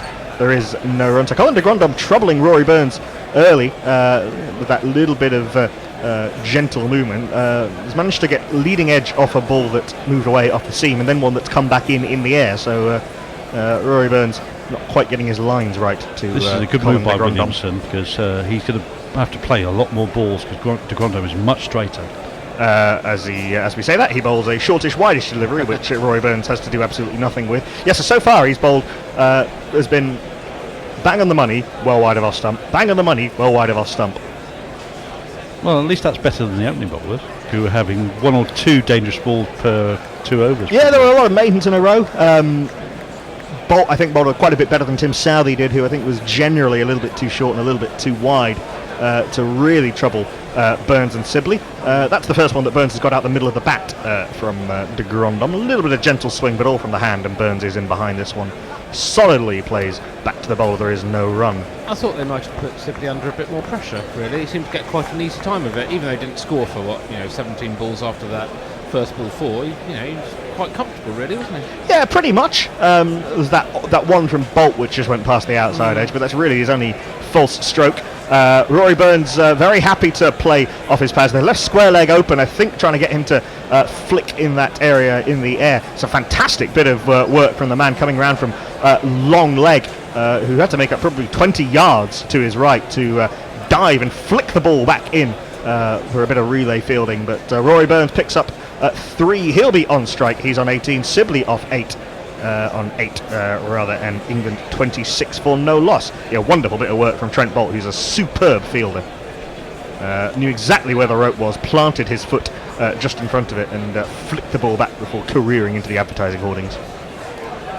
Pirate Bradshaw gives us news of the India women versus West Indies women at Providence Stadium in Guyana. They are 28 for 2 in the 5th T20. This is India, who are 28 for 2. Yes. Good. India dominated that series. West Indies did win one of the one-day internationals, but India very much a team on the way up in women's cricket. Less so West Indies, who are relying on some old stars with not a lot coming through behind them. It is not a double change. Trent Bolt is going to continue, having just beaten the edge of Dom Sibley. He's in though to Rory Burns, who waits for this to do its swinging and plays with the full face of the bat. Back to the bowler, there is no run. Talking about Lockie Ferguson, I believe, Mutton Lamb says, I think New Zealand will miss that pace option, but Wagner can do 90 a few years ago. Yeah, Wagner's not express pace on the speed gun, but he's certainly on a pitch that has some bounce, and this pitch does seem to have some bounce. Could be very troublesome. Be very interesting to see how he goes to Rory Burns, who didn't always play the short ball well. Certainly had a lot of it to face. Speaking of which, a man's gone back on the deep square leg boundary for Rory Burns as Bolt comes in, goes full outside off stump. Nicely played by Burns, just drops the hands on it into the offside. They take a single, a poor throw in, really, which BJ Watling has to take down by his ankles and won't thank the fielder for. Sibley on strike. England 27 for no loss. As we see some close-ups of people climbing Mount Maunganui, which is just in the background there. You've got props from James Humberson, says, purveying his dibble, brilliant. Mm-hmm. I'm using that on Saturday when I sledge my own bowlers from second slip. You get 2 slips? That's in impressive. recreational cricket? For dibble? So it looks like Trent Bolt is bowling from the Mount end, and the other bowler, in this case Colin de Grandhomme, is bowling from the City end. And Subtle Knife joins us and says, nothing to do with cricket, but has everyone seen Fisherman's Friends? #Emmett. Yes, I have. That would be the sort of sea shanty group. It was the sea shanty group. Yeah, I have seen them. They're quite fun. 3 slips in place for Dom Sibley, who leaves this alone outside off stump. He starts with a very open stance. We were discussing it in the green room. He's another one, a little bit like Alistair Cook in his latter years, who's gone to this private batting coach, Gary Palmer. And one of Gary Palmer's method is to get the feet basically pointing down the wicket, which is not usual. Traditionally we have them pointing 90 degrees to the direction of bowling, but it means that the bat can come through straight and not hit the back pad on the way. But then, so he starts very open and gets slightly more into a slightly more traditional position at the point of release, and he tucks this away off his hips down to long leg. They come through for a single. Is he the David Ledbetter of cricket? David Ledbetter? Hey, The golf meister, the golf guru. I'm not much of a golf person. He's responsible for Faldo's swing, most famously. Oh, really? Think Butch Harmon, but 25 years ago. Yeah, the first proper swing guru. Oh, right. Swing consultant. Been a little bit written about the rise of private coaches around the world. As Bolt is in a good full delivery, which again swings a little bit, but Burns digs this out into the offside. Kane Williamson, who's an extra cover field. There is no run. Wonder how much you get paid. I would imagine a reasonable amount. I mean, if your clients are Test cricketers, you'd imagine they've got a fair amount of dough to spread around. I mean, obviously, here we go. Not Dom Sibley perhaps so much, but yeah, even a county contracts are fairly decent. It's the ultra supporter Charlie Chaplin on screen. Full delivery, almost a half volley, which Rory Burns turns into the leg side. Santner, who's been put back on the deep square leg boundary. Fields, they come through for a single. 3 runs off the over. Bolt is livid that he gave away that rather easy single. Burns on 20, Sibley on 9. England after 13 overs, 29 for no loss. More shout-outs on YouTube. Kiki Joseph says greetings from Trinidad and Tobago. Hello. John Batham or Batham says good evening, Gorillas. Great to hear you. Can't quite get used to 2 England Test openers digging in against new ball. Proper Test cricket. Tim, I think you're right, Tim. As you were saying, they haven't really had to dig in that much. No, it's been, there's been a lot of nicely timed shots straight to fielders, but been sedate would be the word I'd use. Maybe it's all been a bit high octane with the unflustered. I think is the right word. Yeah. Bolt's posed some threat as he always does. I think Southey probably was a little bit too short and too wide. Yeah, too short, too wide, isn't it? Yeah. And de Grandhomme's been accurate as he always is. Nice to see some dibble on what is still technically in the UK Chris Harris's birthday. Happy birthday, Chris. We should get we've got Flintstones, Top Cat. We've got that for somebody else, haven't we? Yes, not troubling the Test team at the moment. De Grandhomme round the wicket to Rory Burns. 2 slips and a gully. One of the slips has moved out, probably into the leg side somewhere. I can't quite see. I'll give you the full field when I can. Yes, 2 mid wicket, back of the length, and Burns blocks into the offside. There is no run. So 2 slips and a gully. Sort of cover point slightly in front of the square, mid on, mid wicket, and a man back at deep square leg. They've had that point region open for Rory Burns pretty much all day or morning thus far. That's a full delivery into the pads by Colin de Grandhomme. A little bit of swing, but started too straight, and it's a comfortable clip off the toes for Rory Burns out to Bolt on the on the deep square leg boundary. They come through for a single. Sibley on strike, facing up to Colin de Grandhomme for the first time. You do see actually that Jason, you mentioned this in the green room, Sibley is a good sort of half a head taller than Rory Burns. Yes, he's a very big lad, especially when you saw him when he was like 17, 18, when he first made his debut. He looked, is that really 17 years old? Was he quite a lanky fellow when he was 17 or 18? He's bulked out a little bit, but he was always quite chunky. Right. The field to Sibley, pretty much the same, 2 slips and a gully, an orthodox point, shortish extra cover, mid on, short mid wicket and a long leg, as de Grandhomme is in back of a length, and Sibley's in behind this one firmly. Back to the bowler, there is no run. In Sibley's 100 the other day in the warm-up game, his first 50 came off almost 100 balls, I think, but then he sped up considerably after that. It's very much the way he plays, Dom Sibley. He likes to tire bowlers out and create scoring opportunities later. As a result, that's well wide of off stump. Poor delivery, really, from de Grandhomme. Sibley wants nothing whatever to do with it. Through to the keeper it goes. There is no run. Well, when he started out, he was, of course, playing 4-day cricket, but he quite quickly got moved into the T20 side to open and be a utility leg spinner. So he bowls some fairly flat, fairly filthy leg spin, which may be used as a partnership breaking. That's outside off stump from Dom Sibley, from Colin de Grandhomme to Dom Sibley. A little bit of wobble both ways there from de Grandhomme. It wobbled away off in the air and then wobbled in off the seam, but it was well wide of off stump. Sibley leaves alone through to the keeper. There is no run. Now as you ask the question, what are those black marks beside the players and the umpire? We'll have a look when we get a chance. Haven't noticed such black marks, but I'll try and pick those out. As de Grandhomme is in, last ball of the over. Again wide of off stump, again left alone by Dom Sibley, who swivels at the waist to watch it all the way through to the keeper. There is no run. One run off the over, but not a particularly threatening one. England 30 for no loss after 14 overs. Martin Lawrence says, good evening everyone. He predicts that this series will be one game all. Peter Ward says, it's great to have Test cricket back. Too early for we're doomed. Booking this in advance in case I nod off. As Tim said, it's been a very sedate start for England, a very controlled and composed start. And Les Butterworth says, how about a nice cup of tea? I don't particularly drink tea, but go for your lives. Yes. You should have a change at the end of the next over, possibly at the end of this over if they're taking a drinks break. We have got through the first hour and 14 overs were bowled in that hour. England 30 for no loss. Yes, it is drinks on the first morning of the first test at Mount Maunganui. I think we probably should have a little bit of a switch around if people from the green room can come in and do so. Plenty of test matches going on around the world. We're an hour away from the start of Australia versus Pakistan, and as I said, the first ever day-night test in India starts on Friday morning UK time. From Kolkata. India absolutely battered Bangladesh in the first test match with again India's seamers being very, very impressive. Shakib and Tamim Iqbal both missing for Bangladesh, and obviously Bangladesh feeling the effects of that. Interesting here from Anna Forsyth is, with Colin of Big Man now finally bowling at Sibley, what other former housemates have faced off against each other in tests? Is that true that they were former housemates? That's good knowledge. That is extremely good knowledge. I didn't know that. I mean, That's very interesting. Good question. That's very, very interesting. I can't. There's been a lot of.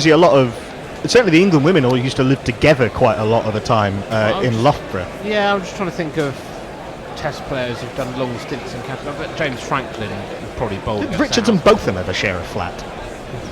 They might have done very, very early on when they're like 18, 19, both of them. Former housemates then.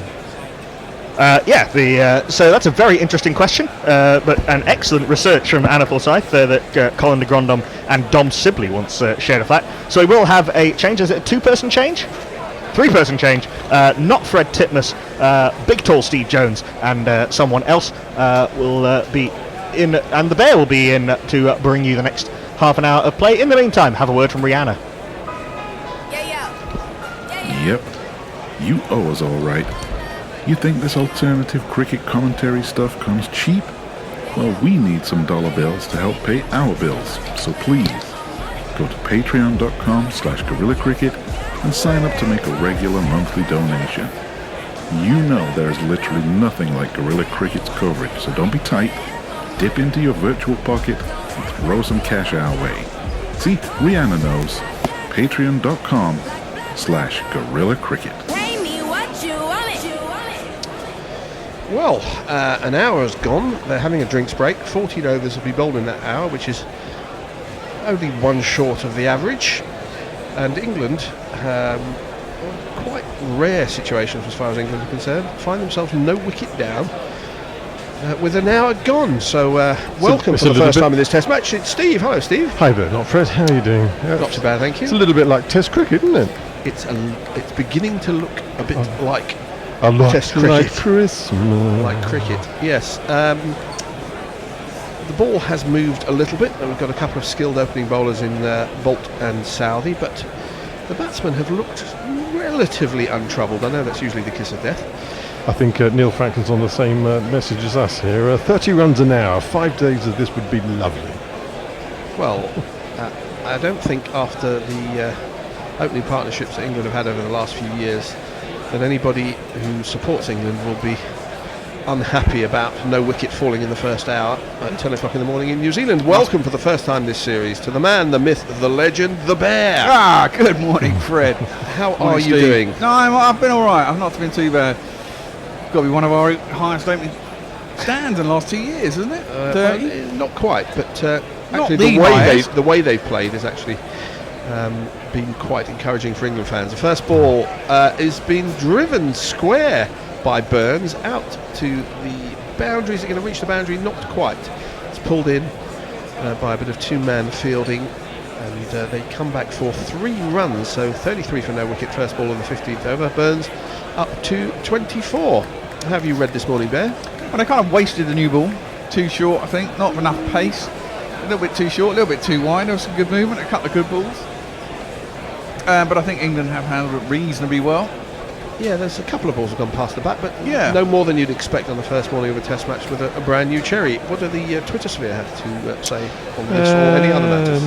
Just picking up on roommates, actually, which I'll mention after this next ball. 3 slips of the gully wait as Bolt comes in to bowl to the right-handed Sibley, who jerkily plays this out square on the offside. It looks like he sort of slightly pulled back as the bat hit the ball, so it just dribbled out there, no run. And we should say that GPL is open, of course. It is for another 55 minutes. Absolutely. If you can guess how many runs are scored in the day, it costs you £1 for every guess. If you bang on, you win all the money in the pot, unless 2 people are bang on, in which case you share it. So good luck. There's Bolt's in again, and that does go past the outside edge. I think Sibley expected that to come into him slightly. It didn't. Definitely played at that, He didn't he? fenced at it, and Watling took. So yeah, Tim Everingham says, I may be very wrong, but I recall Mitchell Johnson and Brendan Nash, brackets West Indies, were roommates in Brisbane in the mid-2000s. Well, I'm not sure the relevance, but may have been something that the previous commentary team were talking about, which is How long ago is that? gone over our heads 47 seconds. as that's Bolt not bowls well outside the off stump and Sibley leaves. Roommates, Mitchell Johnson and Brendan Nash. Who was it? Who were the people who stayed in the Castle Hotel in Durham, which had the ghosts? Shane Watson. Shane Watson. Lumley Castle. 33 for none, 14.4 overs gone, and Burns is doing what he's been doing pretty much since he came into the England team, which is look organised. As round the wicket comes Bolt to the right-handed Sibley and goes past the outside edge again. And the ball that was angling in towards the right-hander, he still managed to play inside it and missed the ball completely. Yeah, of course, there was the porn. I'm just being reminded of the porn star umpire. One of the T20s. The what? Who was that? Don't you remember? Garth Stewart. I don't remember that. Who's I do remember we found a porn star called porn Tony star Bishop. film name was Steve Parnell, which is a pretty dull name. He's a Kiwi umpire. He's still in the T20s. Bolt's back over the wicket now. He's changing each delivery, and this is defended by Sibley. End of the over, 33 for no wicket, 15 gone. And who has joined us from the world of the internet? No more. Nobody. Come on, Got a please. bit quiet. The GPL is also very quiet. We have no entries. Well, they do tend to well, pile it's in true. the last 20 minutes of the session. Yeah. The thing is, if England don't lose too many wickets, they'll speed up at the end of the day. So you've got to always take that into account, I think. We're watching some children play in an adjoining park. In They're not tutus? entirely attired in traditional cricket fashion, I think it's fair to say, although... And that's a throw. That was a bit of a throw. That was a bit of a Pavel Florin. It was a no ball, double bounce. Double bounce as well, but it was well struck out to the leg side by the girl in the pink top. Going for a quick single. Nearly run He out. just made it, actually. So they got 2 batsmen and 1 fielder. That's a bit cheeky, isn't it? Bowler and a bat fielders. Someone backing up at the non-strikers. Do you remember those days of playing your cricket that way? It's great. Wasn't it? It was hard work. De Grandhomme to start his 3rd over.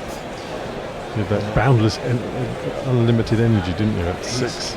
Right arm round to Burns. This is in towards his hip, and he just nudges this away behind square on the leg side. I think there was some glove in that, so the run goes to Burns, 34 for none.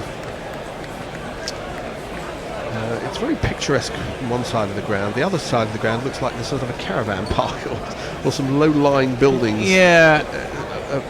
I assume it's a port, is it? So it I may be a imagine working it's quite port. porty. I think it's in a sort of industrial area. I had Jim Birchall, who was our New Zealand umpire friend. We might speak to him at some point. Not today, probably day 3, I said. De Grando bowls, and this is short and wide and filthy. But they're all upset with Andrew Miller's intro to his piece today, I think. All of the whole of New Zealand? Well, yeah, apparently it's getting some dig on local radio. What did he say? Oh, I can read it. Oh, I could read it to you if I had my phone. Something about, a beautiful scene at one end and a car park at the other, kind of thing. Okay, I think he's accurately calling it. And this is, the undercard essentially to the test in 2 years' time. Something equally condescending. Next ball is straight and played to mid wicket by Sibley. I've lost the whole subcontext of that piece. You're talking about the ground, okay, and what was the second bit?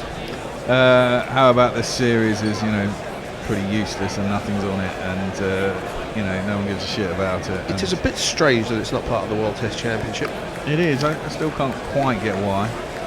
As De Grando bowls, and this is played quite sweetly by Sibley through backwards square leg. There is a man deep on the fence, so it's just a single to him. He's into double figures, 10 of 45 balls, 35 for no wicket. Gallop. Diana Patterson, the porn star umpire. Yeah. Not Fred has never heard of him. The only people who no. don't listen to Guerrilla Cricket are the commentators. Well, to be honest, Steve Parnell. The thoughts of watching T20s at 3 o'clock in the morning did not appeal. I have to admit, I'm not that keen on watching T20s at 3 o'clock in the afternoon either. Yeah, they were all right then. As round the wicket is De Grande home to Burns. Times is sweetly into the leg side, but the short mid wicket feels well, falling away to his left, no run. So there was an umpire who was previously a porn star, or is currently a porn star. Is that what you're saying? It was a porn star. Right. He might well He's still not be a Tony porn Bishop, star. the porn star that we discovered a few months ago. No. I think he was a straight porn star. As again on the leg stump of Burns, tucked into a three-man ring on the leg side. And can't pierce it, so it's another dot ball. I can't find anything written. Can't find Miller's piece.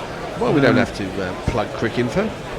There's plenty of good cricket stuff to read on our website.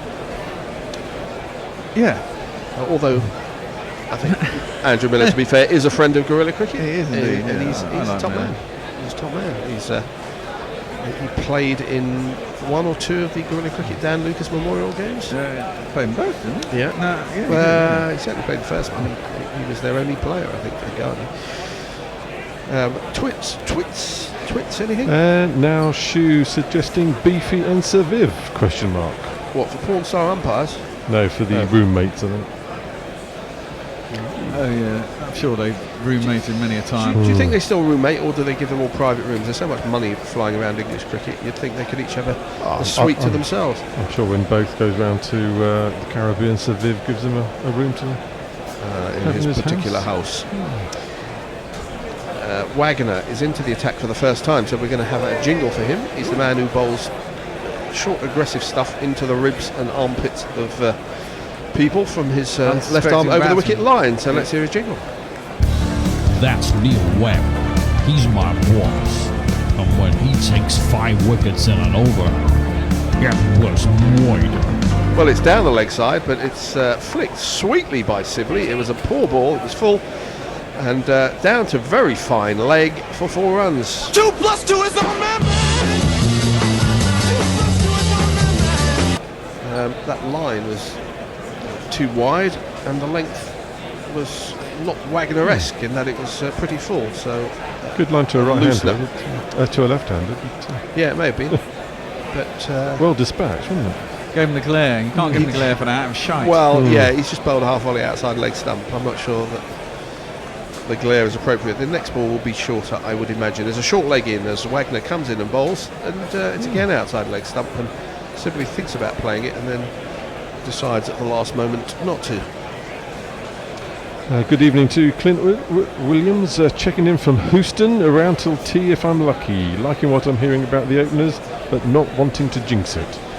No, Good we were man, talking Clint. earlier, Bear, about we should all have decamped to the middle or the west of America because it's perfect time. You know, you start the games at 5 o'clock in the afternoon. We could cope with Absolutely. it.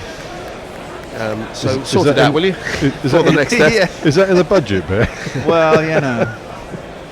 If I ever win a lottery, quite possibly. If we ever have a Houston, Texas oil millionaire, as Nick's ball is outside the off stump from Wagner, doesn't bowl there very often, and Sibley watches it in amusement. To be fair, New York wouldn't be too bad. You start at what? You start 5 o'clock in the afternoon. Yeah. Finish just after midnight, quite happily, and then straight to the bar. Yeah.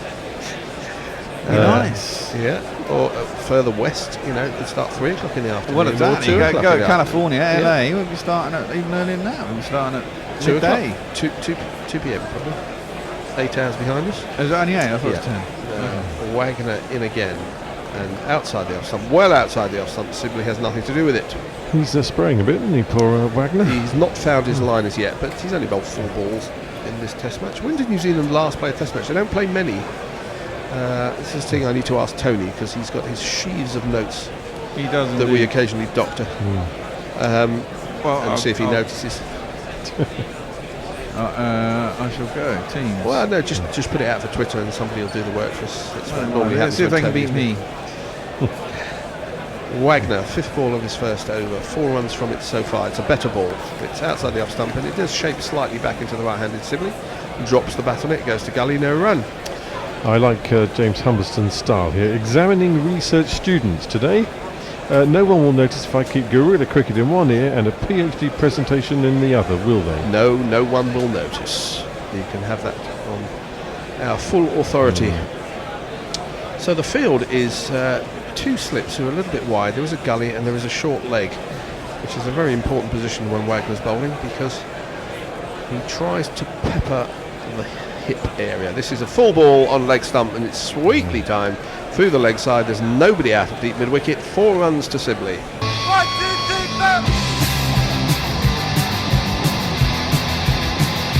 Top work from the Bear, who was busy googling New Zealand Test matches and flicked back in time to get the 4 jingle going. You know, It was very, very good, I'm an wasn't it? expert. That was a very dismissive 4, that, wasn't it? Well, it was basically a half volley on his pads. They last played a test in August against Oh, Sri right. Lanka. They played 2 tests in Sri Lanka. They lost 1 and 1-1. Oh, right, okay, I don't remember that. So there was a lot going on in Did August. Williamson play in those?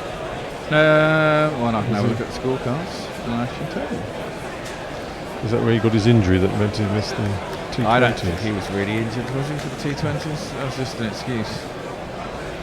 Not to, allowed to play. He did. He played in the second test, which is in August. He got 20 off 28 balls. It was Court Mendes bowled Kamara. We remember it well.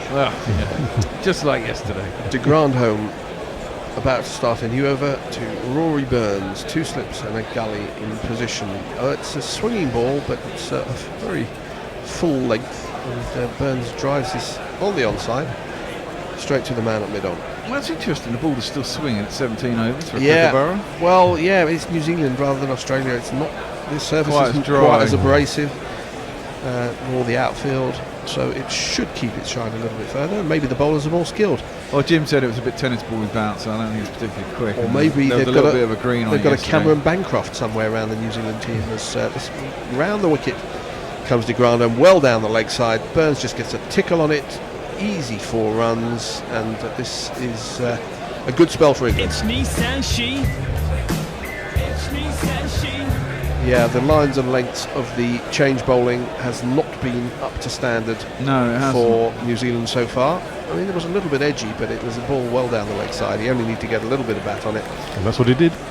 Very little I mean, chance of getting out. Apart from the guys who played in the T20, I suppose they have a 4-day game down there, I presume. What The Plunkett Shield, or I don't know what it is. Shield? Is it Yeah, the Plunkett Shield? I don't know whether it's going on at the moment. It's quite early in the New Zealand summer. This is starts from well outside the off stump and does definitely shape in, swings in late towards Burns, but at a gentle pace, and he watches it onto the middle of the bat. Is this the equivalent of May out there? Yeah, May but or June? They must Yeah. be playing if they've already played Test matches. So. Yeah, but it's pretty.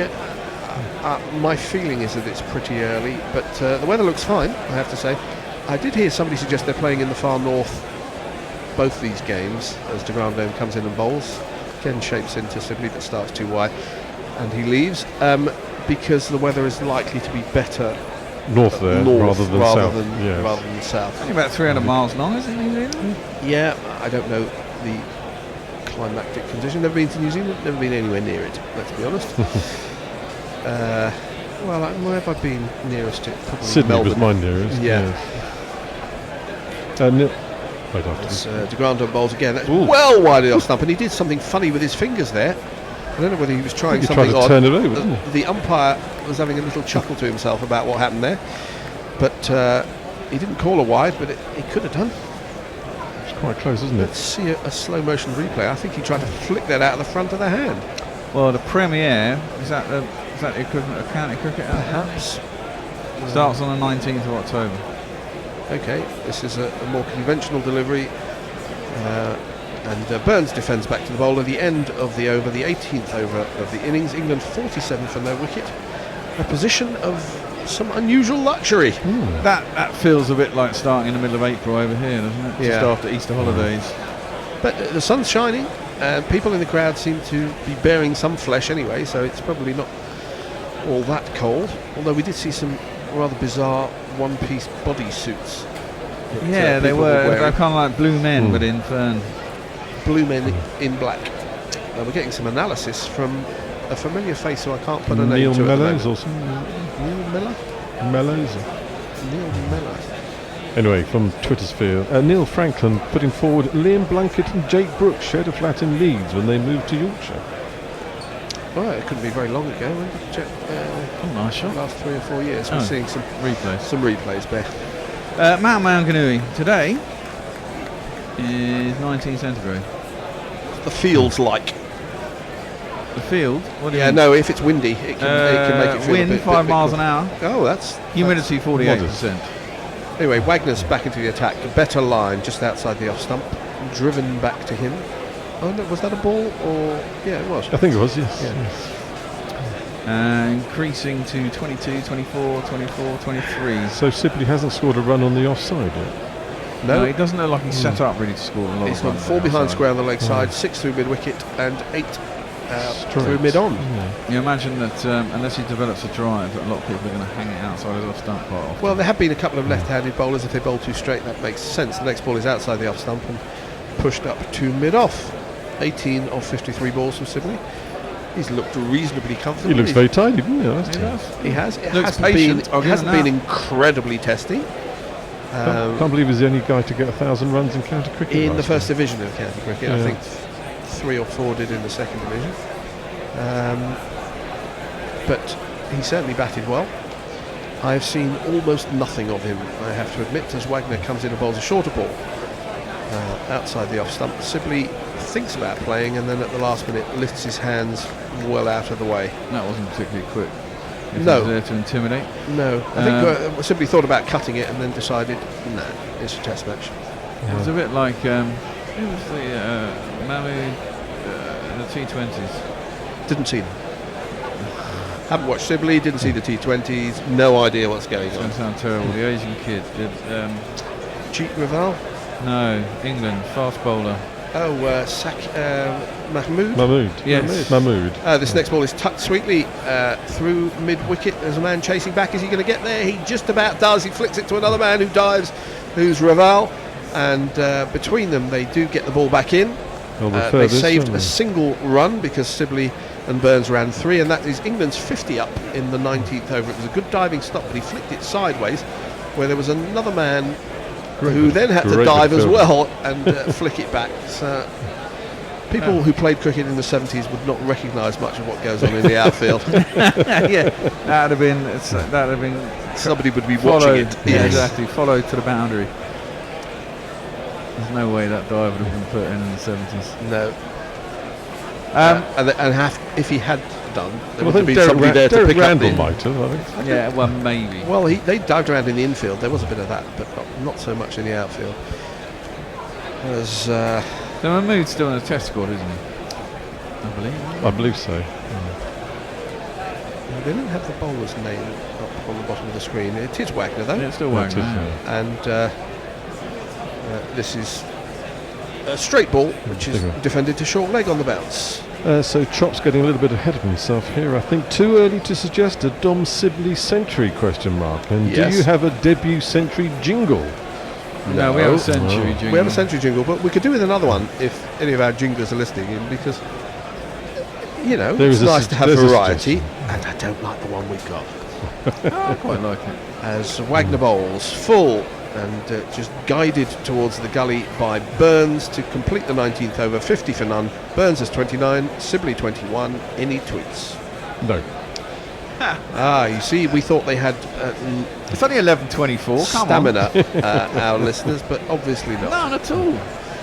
It's a lot better. Lunch is actually at midnight. By the time we start the second set, I've had lunch at midnight many times in my life. Well, I can see that, Fred. But I usually don't go to bed till about 1:30 anyway on school night. So, lunch starts way before I'd normally go to bed. What time do you have to be in school? Well, I don't really. You don't do the school run, do you? I don't do the school run. The wife gets upset because I don't get up and watch the kids go to school. But they're 14 and 12. Fuck me. Absolutely. Oh yeah, they're grown up. Exactly. Get themselves out They're of a big fucking school door. now. Yeah. They don't want Why am I dads. getting up? And your daughter's a good runner. She should jog to shorts. They can make breakfast. They can sort themselves They complain out. sometimes they can't even make toast. I mean, it's for crying out loud.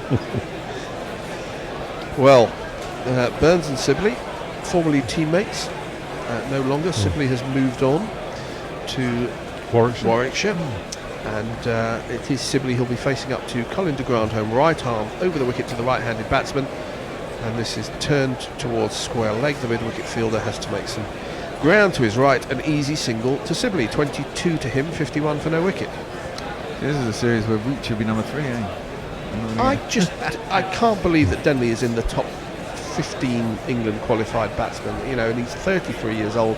And every game and every series, they seem to have had another excuse for putting him in the squad. It's bizarre. But he did all right, at the end He of sort the of did Ashes. all right, yeah. He scored some runs after he was dropped 3 times, including on naught, and had an LBW appeal, which they didn't review, which would have given him out plumb. Yeah. Well, you can only go on what you take the luck that's given you. You do, it's true. He got a 96 he got?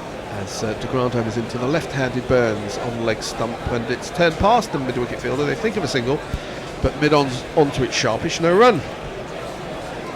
I just don't think he's old. He's not very good. There are better options. There probably are. Adam Voges, though, he came in at 35. Yeah, and had 2 good years, and then collapsed in England. He did, didn't he? And was never seen again. Nice. De Grandhomme bowls full floaty delivery on leg stump. Turned to mid-on. This time they do take a run and possibly an overthrow. No, they don't. Just a single to Burns. He's into the 30s. Diana Patterson commenting, we have stamina, but we are here to listen, not write for tones, for heaven's sake. Right, so you're saying that you send in lots of tweets when you don't like what the commentary team is saying. That makes sense, actually. So they're enjoying listening to you. We're delighted to have you with us. And Mog says, I missed the start of a bit about needing a jingle. Pretty likely the answer is one of us has already done it 3 times. No, it's a Centurion jingle. Probably for true. somebody getting to 100.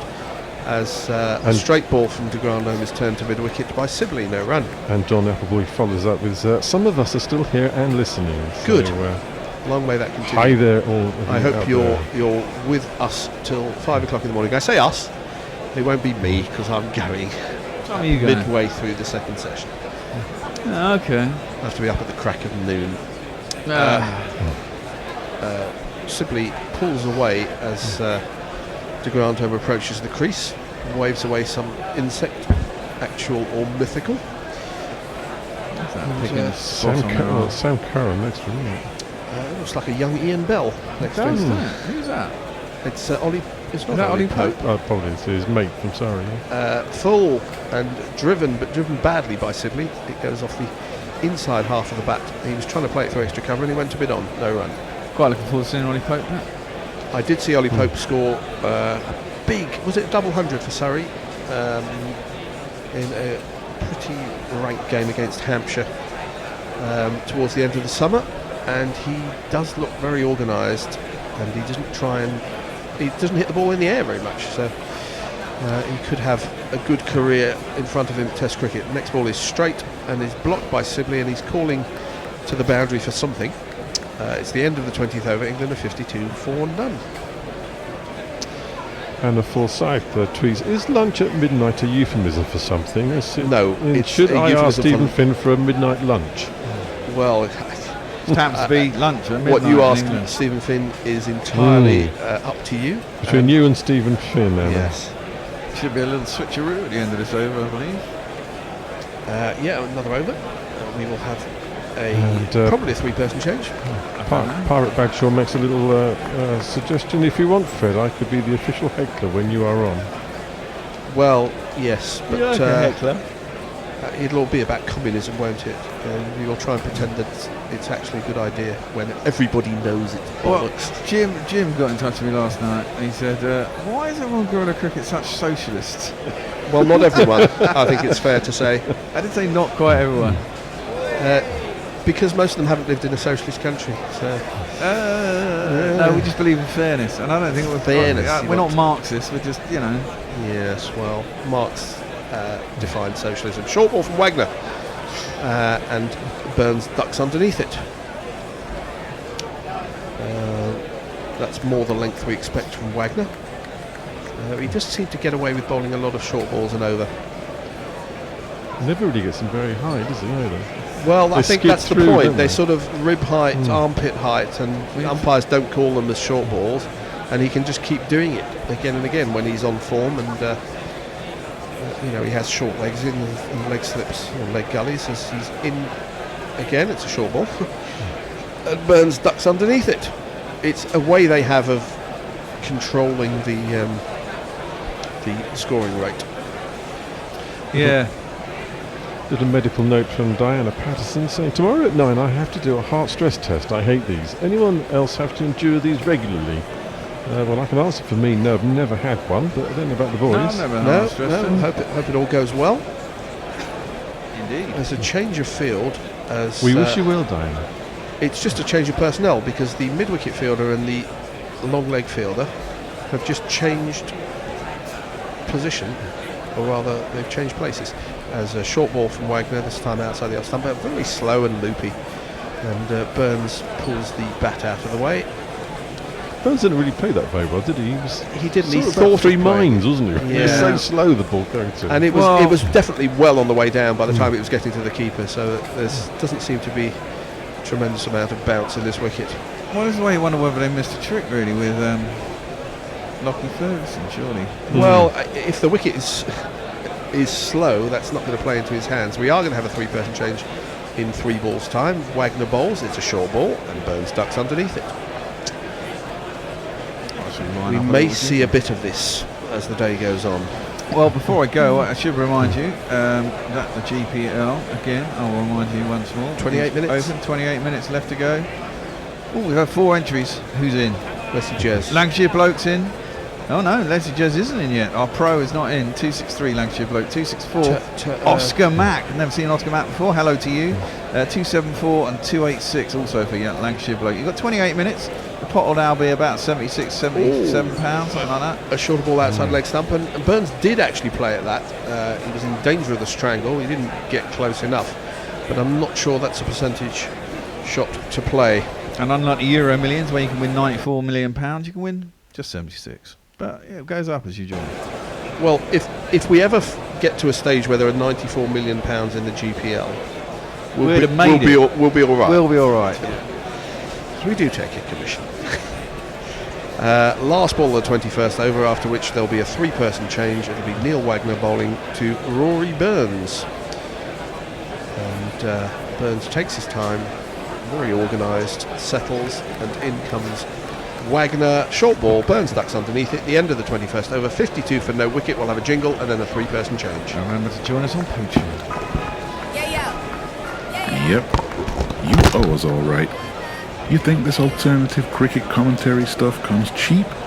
Well, we need some dollar bills to help pay our bills. So please, go to patreon.com/GorillaCricket and sign up to make a regular monthly donation. You know there's literally nothing like Gorilla Cricket's coverage, so don't be tight. Dip into your virtual pocket, and throw some cash our way. See, Rihanna knows. Patreon.com/Gorilla Cricket. Well, 52 without loss, 30 for Burns, 22 for Sibley. Whitgift School's finest are doing a tidy job for England, and that one is just met on the full by Sibley. Just pushed back to Colin de Grandhomme. He has none for 12, and again there is no run. Jason, on my right is the Jingle Meister. Hello again. And to my left, settling into the tweet seat and other electronic forms of communication, is Knuckle M. Pandy. Hello, Knuckle. Howdy. This one is just flicked off his leg by Sibley, but there is a man at mid-wicket, and there will be no run. I'm not sure quite how one would look this up, but can anyone tell us what is the longest someone has gone from debut before scoring a run on the offside? Well, that's an interesting question, because he has exclusively so far, as you've just worked away here, the main variant he had was a flick to very fine leg, wasn't it? Oh, that one's gone straight through, and big shout from de Grandhomme. Kumar Dharmasena just shakes his head.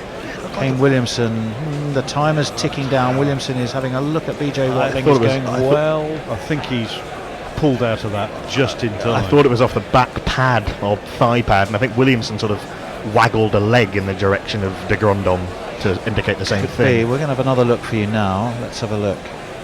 Pitch is pretty much on off. Takes the thigh very high up. And that's edged, and that is gone this time. De Grandhomme does have his man. It is Sibley. He's gone for 22. Just enough away movement. Sibley was drawn into the shot. It was straight to his second slip, who just was diving away to his right. I think Mitchell Santner it was who took the catch. We'll have a look. No, it's first slip. Ross Taylor. It was first slip. It was Ross Taylor. And England do have now a wicket down. Oh, they're just checking for the front, but no ball. He's fine. He's safe and sound. Well, that's not. He'll be very disappointed. It's not a bad He'd start. set his store. It's not a bad start. If you get in your 20s in your first your maiden test innings. But he'll be disappointed because he'll think that that's most of the job done, getting over that initial hurdle. Yeah, and that's very much the way he built his innings, wasn't it? He'd just been so solid, so cautious.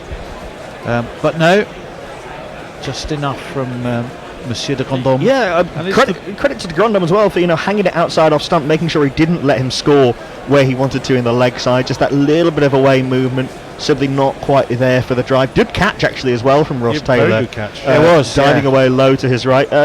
Dom Sibley. What was it? 22 off 63 balls. So certainly hanging in there, and England have got a pretty solid start. Yeah, they'd settled. They'd set about their work with very much the New England model in mind, which is give your wicket away, dearly. I don't know. I think maybe that ball before has maybe just dropped his concentration very, very slightly, and he's probably played a shot he didn't want to play. Well, it brings to the crease none other than Joe Denley. He's been in pretty decent form in previous tests, hasn't he? Joe Denley, he's almost as old as the theme song, but Chef is gone and we need someone to bat at the top of the order. Joe Denley, he's also a part-time bowler. He can do leg spin. Over the wicket comes de Grandhomme and left. Outside of his off stump by Denley. Through to BJ Watling, jumping away pretty much in front of first slip. There's certainly a bit of movement in the air here. That we're looking at the replay of the wicket. But equally, the first ball that Denley faced moved away from him. Yeah, and they're finding definitely finding some swing here. Are the New Zealand bowlers? Even Neil Wagner was getting a little bit of swing, which is not really his usual modus operandi. This one again is left outside of his off stump by Joe Denley. It was a good ball from de Grandhomme in all honesty, because it was shaping in towards middle stump. You can see why Sibley was trying to play it through mid on, but he did play it through somewhere a little bit too not straight enough. Yeah, a little bit, and those little misjudgments cost you at this level. Pirate Badshah says, if you want Fred, I could be the official heckler when you are on, to which Subtle Knife says, get in line. Diana Pattinson says, tomorrow at 9 a.m. I have to do a heart stress test. I hate these. Anyone else have to endure these regularly? Ooh, goodness me, what do they make you do, Dino? That sounds... It's basically running on a treadmill wired up to an ECG. Ooh, Lord. I believe. Not like a beat test. No, it's That's, not. that, It's not that a really beat gets the blood test. pumping.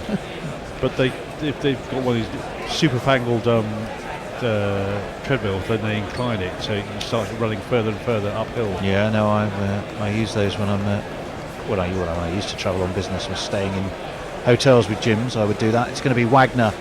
This one is on the legs of Burns. He clips it away. It's 2 mid-wicket. They will take a single. So having had an early look at the Grandhomme, Joe Denley now has the opportunity to size up Neil Wagner, who has number 12 from his 3. He's been in a good run of form, has Wagner. Took a fifer recently in the Plunket Shield. It's been a really important part of New Zealand's really impressive recent home run. Only 1 defeat in their last 15 home tests, and Neil Wagner's taking his wickets at 20 in Test cricket in that time. Well, he's the one that offers control, isn't he? Because the other guys go at the batsman, and he's the one who tries to drive the runs up. He's now going to be dropping this short. Welcome to the Bay Oval, Joe Denley. Says Neil Wagner as he digs this in, but Denley is sharpish underneath it. It's cleared in by a good foot in the end, but he had to be lively about getting down there. 53 for 1. It's a little 31 for Burns. Denley yet to score. Sorry, a little bit of sort of tennis ball bounce. The ball's flying through pretty high, but Wagner's not quite got it into that ribcage armpit area yet. He's in again. He's left arm over the wicket, and the shouldered arms by Denley through to BJ Watling. There is no run. They do have the short leg in place for that one that Denley can't do anything with other than fend. Yeah. Now, he's quite a deep short leg as well. He's a little bit. Expecting it to carry a little bit further. There is some carry and not that much pace, but there is some bounce in this pitch, and Wagner will find bounce where there is any. Well, it's his home ground, of course, or is it a home ground for him? Is this Neil Wagner? Northern Districts. One would assume that he's comfortable here, and indeed he got his 5 for 62 here recently for Northern Districts against Central Districts. Left arm over is in. Denley has to get a high elbow and drop the bat down on this, and the ball bounces down by his toe. That there is no run, so just a single off the first ball of this over. That was worked away to leg by Burns. Denley is yet to get himself off the mark from the 5 balls. He's faced 53 for 1. They were looking solid, comfortable, correct. But there was just that little bit of additional away movement from de Grandhomme, and Sibley was teased into fishing, and he's paid the price. Denley again drops the bat on this. There's a man who's been brought in at sort of very short square leg. Or deep short leg. As you say, Jason, he is set back. He's set back a little bit further than a traditional short leg, Jason. But they are looking, aren't they, just for that with the extra bounce. I think that especially from the left armour bowling to the right hander, they're hoping that little bit of extra bounce will just get enough of the bat to take it to that fielder. 53 for 1. The current run rate is a comparatively sedate 2.3. Wagner's in. Left again by Denley through to BJ Watling, and there is no run, but 134 kilometres an hour that one. James Humberston says a conversation that was clearly going political with our previous commentary triad. James Humberston says, I dread to think. Hey guerrilla cricket, communism is a great idea. A bit like capitalism, it's only in practice that it turns out to be fucked. Well, unfortunately, in practice is quite an important bit.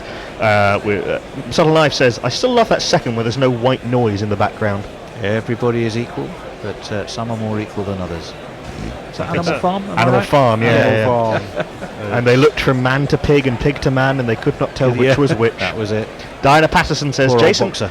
has to... Oh dear, that was very sad when I remember. I remember reading that as a teenager. That was very sad. Jason has described the heart stress test accurately. Say that they do this until you collapse. Fun. Not. Ooh. Lord, Diana, you poor thing. Well, I hope it all goes all right. It's beautiful ground, isn't it? It's a funny setting, though, isn't it? So you've got the wonderful... Mount Hill will just wait as de Grandhomme comes right arm around the wicket to a left-handed Burns. Burns just pushes this back down the track. You've kind of got the mountain the sea of the bay, and then sort of an industrial estate that seems to surround maybe half the ground. Yeah. The ninth ground that has staged test And matches the ground in itself. New Zealand. Come to that after this ball. In comes de Grandhomme. That's short, wide, and crunched through backward point by Burns. It's not going to go all the way. It's going to be chased down by Santner, I think, just short of the boundary. They will take 3, and Joe Denley will therefore come back on strike. Burns still looking solid. He's been going at sort of a run every 2 balls, near enough. Joe Denley's yet to trouble the scorers. 56 for 1 England. I wonder if they'll bring Bolt or Southey back for a little burst before lunch. You know, that Knuckle, that wouldn't be at all a bad idea. Although de Grandhomme, of course, is the wicket taker. He's coming over the wicket this time to Denley, who again quite extravagantly raises his bat to let the ball through underneath his armpit to BJ Watling, and there is again no run. Good. Well, the bounce appears to be pretty true, but there's just that little bit of movement, and there's certainly movement in the air. The question is, with the Kookaburra ball, Knuckle, just how long does that last, and how long can you expect? Well, it to indeed. last? I mean, obviously these bowlers are all very skillful exponents of When it. it comes to Grandhomme, that was just pushed to mid-on by Denley. Didn't look the truest of shots. It seemed to catch him just a little bit higher up the bat than probably he would have wanted. It's a little bit, again, that sort of tennis ball bounce where it just hit the bat that little bit higher than he was expecting. I saw for Sibley, for de Grandhomme, they had the short extra cover and the short move wicket in place for precisely those sort of shots that slightly stop in the wicket. Grandhomme's in again. He's got 2 slips in place. This one is a truer hit, but to the same place. Denley there angled his body and quite deliberately pushed it away to mid-on. In terms of keeping the shine on the ball, I think obviously the lushness of the outfield is in New Zealand's favour here. So it might not be like Australia where the ball gets completely battered. As de Grandhomme's in again, and it's rinse and repeat for England. Denley just pushes us away to mid-on. Tim Southey doing the duty there. Once again, there's no run. 56 for 1 for 15 off his 7 overs from Colin de Grandhomme. On YouTube, Javed Sophie says, "Hi everyone from Indian occupied Kashmir." Well, hello to you. And Zahid Shah, I'm not quite sure if you read this or not, but I'll read it anyway because it's nice. It says, "Thanks for the commentary." Well, we're delighted, and we're seeing a close-up view of a rather beady-eyed looking seagull. I watched the birds yesterday, actually. That was on TV at some point. It's ages since I've seen it. It's a weird film because literally, apart from the bird attacks, nothing happens. That's and true. In the end, nothing's happened. That's It's all very strange. That's true of a lot of Hitchcock films. Well, It's just they take a long time to get going. A long time for not much to happen. Anyway, Rory Burns is scratching his mark. He is going to be facing Neil Wagner, so these two continue the attack at the moment. Yeah, we saw Burns throughout the Ashes get more and more short balls. I think with every single test, the percentage of short balls he faced went up, and they've got a leg slip and a short leg in place. Wagner is bowling from the mountain end, and this one is short again. As you predicted, Knuckle, Burns ducks underneath it. It's through to BJ Watling. He does like his work, doesn't he, Neil Wagner? As soon as he's bowled the ball, he's marching back to the... Yeah, he's ready to bowl another short ball. He's bustling, bristling, busy. Yeah, these are all the sort of adjectives you use for his wholehearted, his demeanour. Brisk, bustling. There is a general sort of attitude of hostility, even if the bowling's not that. Well, it has been. It certainly has been. He's he has a facial expression. This one past the outside edge. Burns again. That one swung away. Burns was looking to steer it away through cover, and he was it was sort of a half-hearted drive. That was really too far away. Really with have a look. Footwork. Did he? Oh, that's the classic. It's a wafty drive. It's the classic 1-2 punch, isn't it? It was. It was a terrific delivery. And he's a lickety-split of paint away from joining his Epsom buddy Dom Sibley back in the pavilion, but he survives. Wagner's in again. This one is pushed across Burns, and he's more than comfortable to leave that alone. Again, they've got those 2 men sort of fairly close in on the leg side. the belief being that Wagner does get that little bit of extra bounce, sharper bounce, and they're looking for that one that sort of just lobs away into the short square leg region. It's almost leg theory.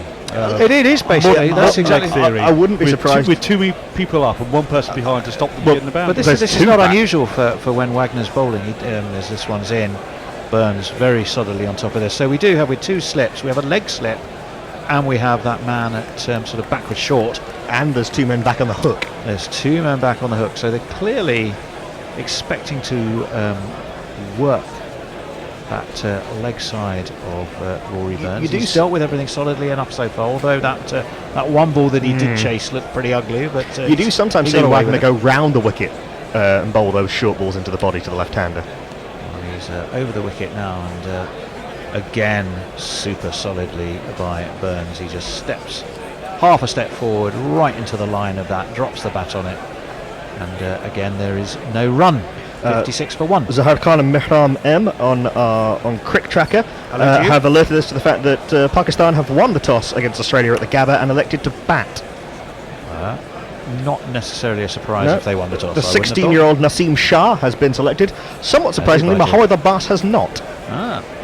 Wagner's in again, short, and pushed away past that man at sort of forward mid-leg. Is that what we decided? Sort of not quite forward short leg, sort of forward mid-leg, but again there's no run. I'm just commenting on that Abbas thing. Is that because of a perceived lack of pace? Oh, they've gone in with Shaheen Afridi, Imran Khan, who took that 5-4 against Australia A, Naseem Shah and Yasir Shah. I think Abbas is a brilliant bowler, but yeah, they've gone for the sort of the taller. Certainly in the case of Shaheen Afridi and Imran Khan, both sort of tall, strong men, and Naseem Shah, who was very, very exciting in that game against Australia A. Q comments about production lines of fast bowlers. De Grandhomme again is in. Joe Denley, who like both Burns and Sibley. Well, I mean Sibley of course did get off the mark with a 4, but he was pretty watchful after that, wasn't he? And Denley has gone now 12 deliveries with outscoring. Hasn't really, I don't think, offered any aggressive shots as yet. It's been tight bowling though from the De Grandhomme. He's right arm over and now, and that looked a bit of a slower ball. It was left confidently enough by Denley, but probably it was only 3/4 of a stump high that it went through, didn't it? I think it was more left on height than it was on direction. Well, in that case, he would have been in trouble. Some indication, just over the top of the stump. It's some indication of the true bounce of this pitch when you're leaving Colin de Grandhomme, who probably bowls, mid-70s, and you're leaving him on length. Well, he's in now, past umpire Dharmasena, and Denley again, just correct and solid, and a big front foot forward, pushing this away to cover, and again there's no run. Also remember, we are only 9 minutes from lunch. Well, yes, it's not a time to take risks, but lunch, impending or not, it's always nice to get off the mark, isn't it? Could be an interesting session, this. As De Grandhomme is in that one again, with you that time, Joe. Jason was just left on height comfortably enough. How do you call it? 56 for 1. I think it's on as even, really. That's even session, I think. Well, they need to get to lunch. I don't suppose anyone could bring me a glass of water, could they, from the green room? Well, that would be... No, I don't suppose they could. I don't suppose they could. It was an ask, though. I thought I'd try. This one is driven straight to mid-on by Denley, and again there's no run. Still 8 minutes to enter the GPL, so just those 4 entries so far from Lancashire, 3 from Lancashire Bloke and 1 from Oscar Mack. 8 minutes until the GPL closes. New names there. One name in particular, Oscar Mack, who I think is a first-time entrant. Go to guerrillacricket.com/competition and follow the instructions contained therein. De Grandhomme is in. That one is wide and going wider, and BJ Watling has to stretch his arms out almost in front of first slip to take that.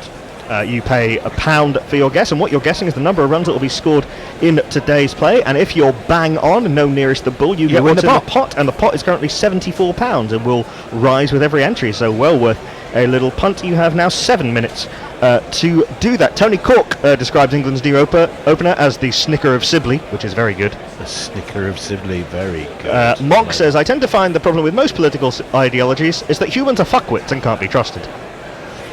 That's an interesting philosophy of life, and sadly some truth in it. Jonathan Chorlin says, people have mentioned about the Bay Oval location having nice beaches on one side and industrial buildings on the other. That's about right. The ground is on a sandbar next to a port, so a lot like Poole in Dorset, if that helps with context. Without the mountain. And that one is just pushed away to a point by Burns, who has no real interest in running. A couple of questions on YouTube from Javid Sophie. He wants to know which place is behind us, of course, looking on our lovely graphics here. It's Mount Maunganui. Lovely graphics of the bay and of Mount Maunganui, the Bay of Plenty, which is a lovely sounding name. It is indeed, but geographically you're in sort of the northern shore of the North Island of New Zealand, probably about 150 miles southeast of Auckland. Yeah, just on the east coast there. Auckland's kind of up on that spit, isn't it? And if you follow that coast around, that's where the Bay of Plenty is. You head up the east coast. That's where it is. Head up the east coast road. Yeah, 56 for 1. Burns on 34. Denley yet to score from 17 balls. Whoa, faced. after sorry, we'll come to that after this ball. It's going to be Neil Wagner. Second ball of his over, short, and Burns drops onto his haunches to let this one go through to BJ Watling, and there's no run. Well, after Sibley got off the mark with that 4, he then went 17 balls without scoring, and then hit another 4 through the leg side. He did. The Snicker of, or what was he? The Snicker of Sibley. Yeah, he will be upset with that, because he up to that point looked so solid. But as you say, a very tight spell from de Grandhomme, and you say Denley not off the mark yet. He's not really been afforded any scoring opportunities. Wagner's in. Again, Burns drops the baton as it's away to cover. And there is once more no run. The run rate dropped to 2.1. No surprises, as Jason was alluding, given that luncheon is looming. Well, it's Colin de Grandhomme, 8 overs, 2 mains, 1 for 15. Neil Wagner halfway through his 6th over, 2 mains, none for 12. So very economical stuff from New Zealand's change bowlers. Indeed, as Wagner's going to be left arm over, looking to flick it down leg was Burns. He doesn't lay a bat on it. It's through to Watling. He looks a little bit upset that he didn't lay a bat on that, I think. I'd have to say that Southey, whilst being profligate, was also hard to hit. Yes, first spell. A little bit all over the place. They were. I mean, yeah, he 5 overs, 2 mains, none for 9, but didn't really bowl that well. But they seem to get a knock of movement in the air, and de Grandhomme has got movement in the air, and Wagner has got movement in the air. But so I think that England are acutely aware that this could have been a dangerous session. That this could have been a dangerous session if they can escape at lunchtime with just the one down. It might get easier through the day. Disappointing for Sibley. Wagner's coming around the wicket to the left-handed Burns, who just drops the bat on it and pushes it to that man at forward short leg. We saw Mitchell Stark do this during the Ashes, and it did really tuck Rory Burns up, because it was right into that blind spot that you get, well, sort of in that sort of front armpit region. Well, I think you described him as an armpit bowler, didn't you? That seems to be his target. And, rolling his shoulders and bustling in and all, and Burns crouched down. Hit? Well, I think he lost his balance and was in danger of periscoping himself out. Did that hit his shoulder? A glancing header? Well, he fell back. I don't think it was his helmet. We'll have another look and let you know. He went down on his haunches and then kind of lost his balance and fell backwards. It was pushed across him. He's down. Shoulder. Takes his shoulder just above his 3 Lions England badge. And yeah. Ripper of a delivery. It was a terrific ball, and took him by surprise, didn't he? He seemed to almost topple himself over. Actually, it's pretty well played, because he's got all the important bits out the way. He did. The bat probably being the most important. 2 slips go down as de Grandhomme is in. That one swings away. A fairly gentle swing that time. And was through to Watling. Again, no run. Unless de Grandhomme gets through this over very quickly, the last over before lunch, probably. Let's have a look. Yeah, you could be right. He's bowled the first ball of it. He's 5 to come. He's not slow in getting through his overs. Well, I did notice CDG. The turnaround between those 2 overs was barely perceptible. Well, they're obviously keen to get moving, and This is pushed away to mid-on by Denley. Once again, no run. So he may well end up going into lunch still on a 0. Yeah, this partnership is 4 runs from 5.3 overs. Yes, sedate, is redefining sedate. So once again, Denley, solid as you like behind it, pushed away to mid-wicket, no run. And Wagner, he's in danger of just overstepping there. I think he may just have a little bit of heel I think on the that line, was but not much. No, I think that was a no ball. I think that was the delivery that hit Rory Burns. Well, if it was, why wasn't it called as a no ball? Well, indeed. How is it umpires who are stood there, right there can't see it? And this one is driven, and it's driven through extra cover. It evades the man at cover, bisects the man at cover and extra cover. It's through for 4. England have 4 runs. It's Joe Denley off the mark with a 4. Oh, come on. And in one stroke, the partnership doubles. Well, not only does the partnership double, as Dom Sibley, of course, wasted no time. He was off the mark with his first ball.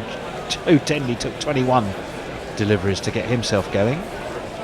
This is full and met with a good high elbow, very classical piece of defensive work from Denley, pushed away into the onside. And we're back into no run territory. 60 for 1 England. Burns 34. Denley finally, after playing very solidly without any aggressive intent at all, has got himself off the mark. The Grandon bustles in. That's in danger of being a wide now. Taken by BJ Watling, and you were right, they're sprinting to try and get themselves into position to get another over in before lunch. Umpire Damasina has a stopwatch in his hand. Wagner has already handed over his cap, and I think they will.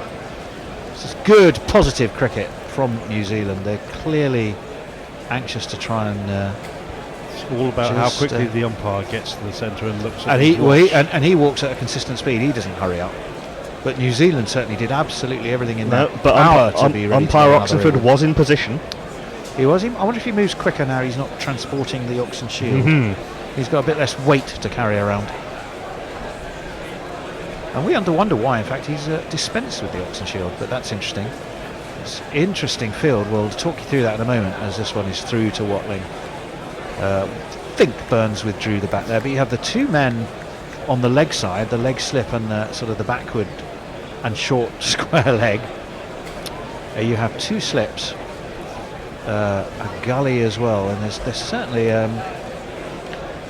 crowding Burns a little bit, and conscious, I think, that lunch is looming. And covering all bases, because they've got the gully there for the one that squirts off the leading edge. As in comes Wagner. This one is flicked down to long leg though, and just a single. And they had the 2 catches short on the leg side, and they had the 2 men back on the hook. Yeah, they do. 61 for 1. 20. We're in the 29th over, and that will be a lot for the morning at the end of that 29th over. Yeah, 14 overs in the first hour, 15 in the second. It's not bad. Not bad at all, with no spin resorted to. No, as Wagner scratches the top of his mark like a bull about to charge, which is exactly what he is, and that's one he swings and full, and nicely met by Denley, just pushed away to mid-off. And there's no run. Javeed Sophie's second question was interesting to see David Warner versus Nazim Shah. What do you think? Well, we won't be able to see much of it, but it's an exciting battle. It is. Warner, one suspects, much more comfortable back on home turf than with Stuart Broad. Stuart Broad coming at him. And on the back foot. And able to play on true wickets on the back foot. In comes Wagner, left arm over. And he fields very quickly and efficiently off his own bowling as it's pushed back to him by the man of Kent, Joe Denley. So he's still on 4. We've had 4 balls of what will be the last over before lunch. Just the single so far. And that went to Rory Burns and took him on to 35, took England on to 61. Denley has a little flick of the head, perhaps a fly or something just tickling him there. That one's just pushed away into the onside. Again, there's no run. 135 kilometres an hour there from Neil Wagner. So 4 dot balls, just the single that went to Rory Burns. This should be the final ball of what England will consider a decent morning. I think they'll be a little sad that Sibley just couldn't have gone on, having set his stall out so well. He'll be kicking himself, I think, for chasing that ball outside of his off stump. Wagner's in. Ooh, and that takes the thumb of Denyu, shakes his hand, but he survives comfortably enough. It's the end of the over. It is the end of the morning session. England, I think, will be happy enough. New Zealand will not be wildly unhappy. They would have liked to have taken more. But nonetheless, 35 for Burns off 84. Sibley 22 off 63. Denley 4 off 27. 61 for 1 off 21 overs. The 1 wicket to fall was Sibley for 22. Taken by Colin de Grandon. Caught at first slip by Ross Taylor. The bowling, none for 20 for Bolt, none for 9 of 5 for Southey, 1 for 19, the successful bowler Colin de Grandon, and I missed a Wagner at the end there, but we'll soon be able to give you that if you give me just... Neil Wagner's figures, 7 overs, 3 maidens, none for 13, the most economical of all of New Zealand's bowlers. Actually, possibly not quite. I think Southey was technically more economical, but as we sort of mentioned earlier, basically through just bowling way too wide for... yeah, well, 5 overs, none for 9. He only went at 1.8, didn't he? Wagner near enough close to him, 1.85. And the 1 wicket to fall, Colin de Grandon. Yeah, I think he and Wagner bowled a very good sort of change spell. I think only Southey was a little bit off the money. Trent Bolt did trouble both Burns and Sibley a couple past the outside edge. One very close to Rory Burns' outside edge that was so close as to look like it might have taken it briefly. But yeah, I think a solid morning's work for England, to be sure. If this was a boxing match, this would be the early rounds with nothing too decisive. Even, yes, they'd be scored even. It's more of an Olympic boxing match, really. It's a lot of just sort of target practice. I think so. I think you're right. Anyway, 61 for 1. I do have some tweets to get through to clear us up before lunch. Evil Scooters, in reply to Mog's summation of human fuckwittery, he says, to be fair, that just applies to pretty much all avenues of human endeavour, not just politics, to which Subtle Knife says, I feel a lot better about keeping myself to myself, mostly. Evil Scooters says, in reply to Linux Lear's complaints over the time zone, says, hey, it's a very convenient time zone for the clear majority of the human race. Ravi Nair says, without the mountain, are you beginning to suggest, Tony, that Poole could be so ungenteel as to have such a thing as a mountain? Gently rolling downs in the distance is what a polite seaside place in England should have. Oh, okay. Mark Zip says, I could swear I just saw an English flag with Dutch Bird written on it. Is she actually there? Oh, cool, yes, we believe she is. Yeah, Dutch Bird Kate is out there, Taz is out there, there's a few gorillas. We saw Spicy Golden Duck, James in Twickenham, who was one of our competition winners. He's there too. Was he, by Joe? Well, good for him. Diana Patterson says, if you listened as I do to Gorilla Cricket, you would know that the Oxen Shield is just for 2020, so evidently we've covered this before. Josh Holland says, isn't the Oxen Shield for ODI use only? I don't think he's ever used it in tests. Yes, I think it is a white ball Oxen Shield. There you are. Mog says, Warner is a hometown bully, so he'll likely turn up early. He does love the Gabba. Well, that's where he is. Not his hometown, but yeah, he does score a hell of a lot of runs in Australia. And that's us up to date with tweets. Yeah, join us again in about half an hour for the second session. 61 for 1. Jason, you're going to play us some highlights? I am going to play What have some you got highlights. for us? I've got a World Cup game, New Zealand versus Australia. Fabulous. And we will see you shortly.